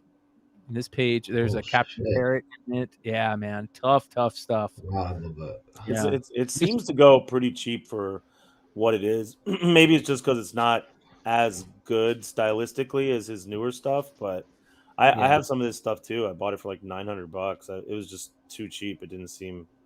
Yeah. Dude, that looks more like that fucking He-Man villain. Well, check this out. Another page sold. This is page 6. This is Infinity Inc. number 16. And look at this. That's sick. That's a sick page. Yeah, for sure, dude. Yeah. Page 23. Beautiful. Love that. Great. Dude, it almost page. looks like She-Ra too. It's good stuff, man. Yeah. Really good. Interesting. So 2,200, 2,225 on 59 bids. And then this Bernie Wrightson preliminary art for Universal Monsters. Look at this, you guys. Yeah. I mean, Bernie Wrightson. Are you kidding me? All these great characters. That's insane. right. Crazy. Yeah, just under $5,000 on that one. Makes sense, Yeah. That's crazy. Next, a couple G.I. Joe stuff. This is the famous Crossfire. This is the RC car. I had this as a kid. I was so stoked when I got this, and it broke like a week after. I was so bummed out, but it was so much fun playing this thing, jumping it and stuff. And this is unopened, you guys. Look at this. I mean, do you have the warranty? I wish. Look at that, man. Unopened. It's got in the box, like sold for over $1,000. Wow. Thought that was sweet. This is a Ninja Turtles Triceraton, Shogun Triceraton, loose with the card, sold for $716. A Star Wars Luke 12-back AFA 60. Trey's got one of these heading out, I think, right? Was the Luke in there? This sold for $1425 for an AFA 60. Nice. And this is a raw version of a 12-back, sold for $1125, and it's not terrible, but it does have some damage, as you can see there. So, next, here is the Star Wars Kenner figure survival kit offer, mail away postcard, you guys. Dear Star Wars fan, we greatly appreciate your interest in our Star Wars survival kit. Even though your request was received after May 31st, 1981 expiration date, we will be sending you a survivor kit. However, please understand that due to the overwhelming response to this offer, all requests are being honored on a first-come, first-served basis. You should expect a 3 to 5 month wait. Thank you in advance for your patience, as well as your continued interest in Star Wars products. Sincerely, Kenner Products, right? Just the card, as you guys can see. This is crazy. Look at this. $512 just for the card, you guys. So Star Wars collectors are crazy. Another Ninja Turtles figure. This is the Shogun Shote figure, and it has the card and everything like the Triceraton. Sold for $1,000. Tough figure, loose. And then this is crazy. I'm glad we have Josh on here for this. A vintage Polish bootleg Star Wars back card from 1985. Look at this, you guys. It says Power of the Jedi in Polish. There's the back of the card. I mean, this is crazy. It's sold $229. The foreign bootleg, I don't know. I'm sure you've seen that. That bootleg Russian Star Wars book that sells for an absurd amount of money. That's so ugly. Yeah. Here is some cool stuff right here. This is card stuff. This is some skateboarding cards. I've never seen these. Sean, let me know if you've ever heard of these. Big Brother Skateboarding Magazine trading cards, original condition. Look at these. It's got Howard Stern. It's got like all these. It's got skaters, but then it's got like these crazy people in it. It's got that Cindy Crawford. Yeah, yeah. I was gonna say that bottom left needs to happen. That's Cindy, dude. Don't know that anywhere. like I've never Fucking seen Hitler. it. All right. It's got Cindy Crawford, Sal Rocco Jr. Who is that? Mike Valle. Mike Vallely. Jesus Yeah, Christ, there's a Hitler rookie card. What is going on? Hitler. Yeah. Doesn't I mean, say Hitler though. No. What does it say? It don't know. says, hold I'm on. genuinely curious now. Here we Go on go. that one. It says Komar and Mealmid. Melamede, but I got Yeah, no idea Melamede. what that is. Melamede. That's There's a That's different. checklist card. T2, Goofy Boy, Steve Barra, Willie Santos, These Chet are Thomas. legit skaters. Chet Thomas. There's a Danzig card. By the way, Danzig has a tramp sing and he wears Ugg. There's a Danzig card. These were in the magazine. There's a Tony Hawk. Look at that Tony Hawk. I've With the never Rodney seen Mullen. be. The What Tony year were Hawks, these dude. put out at? Was this before the Sports Illustrated It's card? got to be mid '90s. Yeah, look at that. There's what is that Jesus card there? What the hell Mid is that? '90s, going by that Cindy Crawford. Yeah. I mean, I've never seen these. It's absolutely crazy. It's sold for $500, $497. Big Brother Skateboard Magazine trading cards. So I'm going to be looking for more of these. If anybody's ever seen these, let me know more about them because I think that's interesting. It's I've never seen anything like that. I love that type of stuff. Very, very cool. No idea. All right, this is a Nipsey Hussle all money and armor truck collectible. I've never seen this. Vinny, have you ever seen this? No, I never saw it. It's a little armored truck, and it sold for over $1,000. I don't know much about it. All money and armored truck limited edition. They made 1,000 of them, so I don't know if they sold at his store there on Crenshaw. That I love that. I love the store, and I love how they have those old school Darryl Strawberry Crenshaw jerseys. I always wanted one of those, man. But yeah, music memorabilia, over $1,000 on that. And then another music memorabilia piece. This is a Radiohead OK Computer ultra rare promo. So it was from OK Computer, July 1st, 1997. They must have handed these out. They're like Walkmans with the tape in them, I guess. And so let's see what it says here. It What's says, the backside? this is a cassette Walkman that was given away by Capitol Records to DJs across the United States to promote OK Computer by Radiohead. I've had this since 97, and it's as cool as a promo as you could possibly get. Glued. Yep, glued inside, so you had to listen to the whole album. Sold for $755 All those immediately. I was had reverse. Nice. Yeah, man, old school, bro. Flip it right over for you, huh? Yeah, and then finally, two magazine. We want to get more into magazines. We're going to talk about them. One of my all-time grails is High Times #1. I know there's two versions. There's a $1 version and a $1.50 version, if I remember correctly. The $1.50 is a reprint, but it was reprinted like many moons ago. And this is a really nice copy of the reprint. As you can see, the first High Times talked about mushrooms, not marijuana on the cover. But it sold for $150. The real first print sell for a ridiculous amount. And then we're going to end off this market report with an amazing Navy Air Station magazine, 1953 Marilyn Monroe cover. Look at that. Are you kidding me? I thought it was a bootleg Nas mixtape for when you put it up. I was like, shit. I love this shit. I love the old school Marilyn Monroe shit. I love the yeah, all of this is cool. It's in terrible condition, but it sold for $179.50. I think that's probably a great deal. That is the market report for the end of November, you guys. November 30th, 2022. Congratulations to this guy right here for the flip of the year at the end of the year. Nice way to end off the year. And I want to say thank you to everybody that stayed with us till the end. We were only supposed to be here for 2 hours. We stayed over 48 minutes, and I know Vinny is half asleep already. So, he's going to fucking party in Miami at Art Basel tomorrow. Wah, wah, wah. It's work, Trey. It's work for me. Work. I know it is, but I don't feel sorry for you. Yeah. So, much love to everybody out there. Thanks for hanging with us. We'll see you next time. audio. Tech guy over here, the feed's dropping out. I finally said, who the fuck do I gotta blow to get a tech guy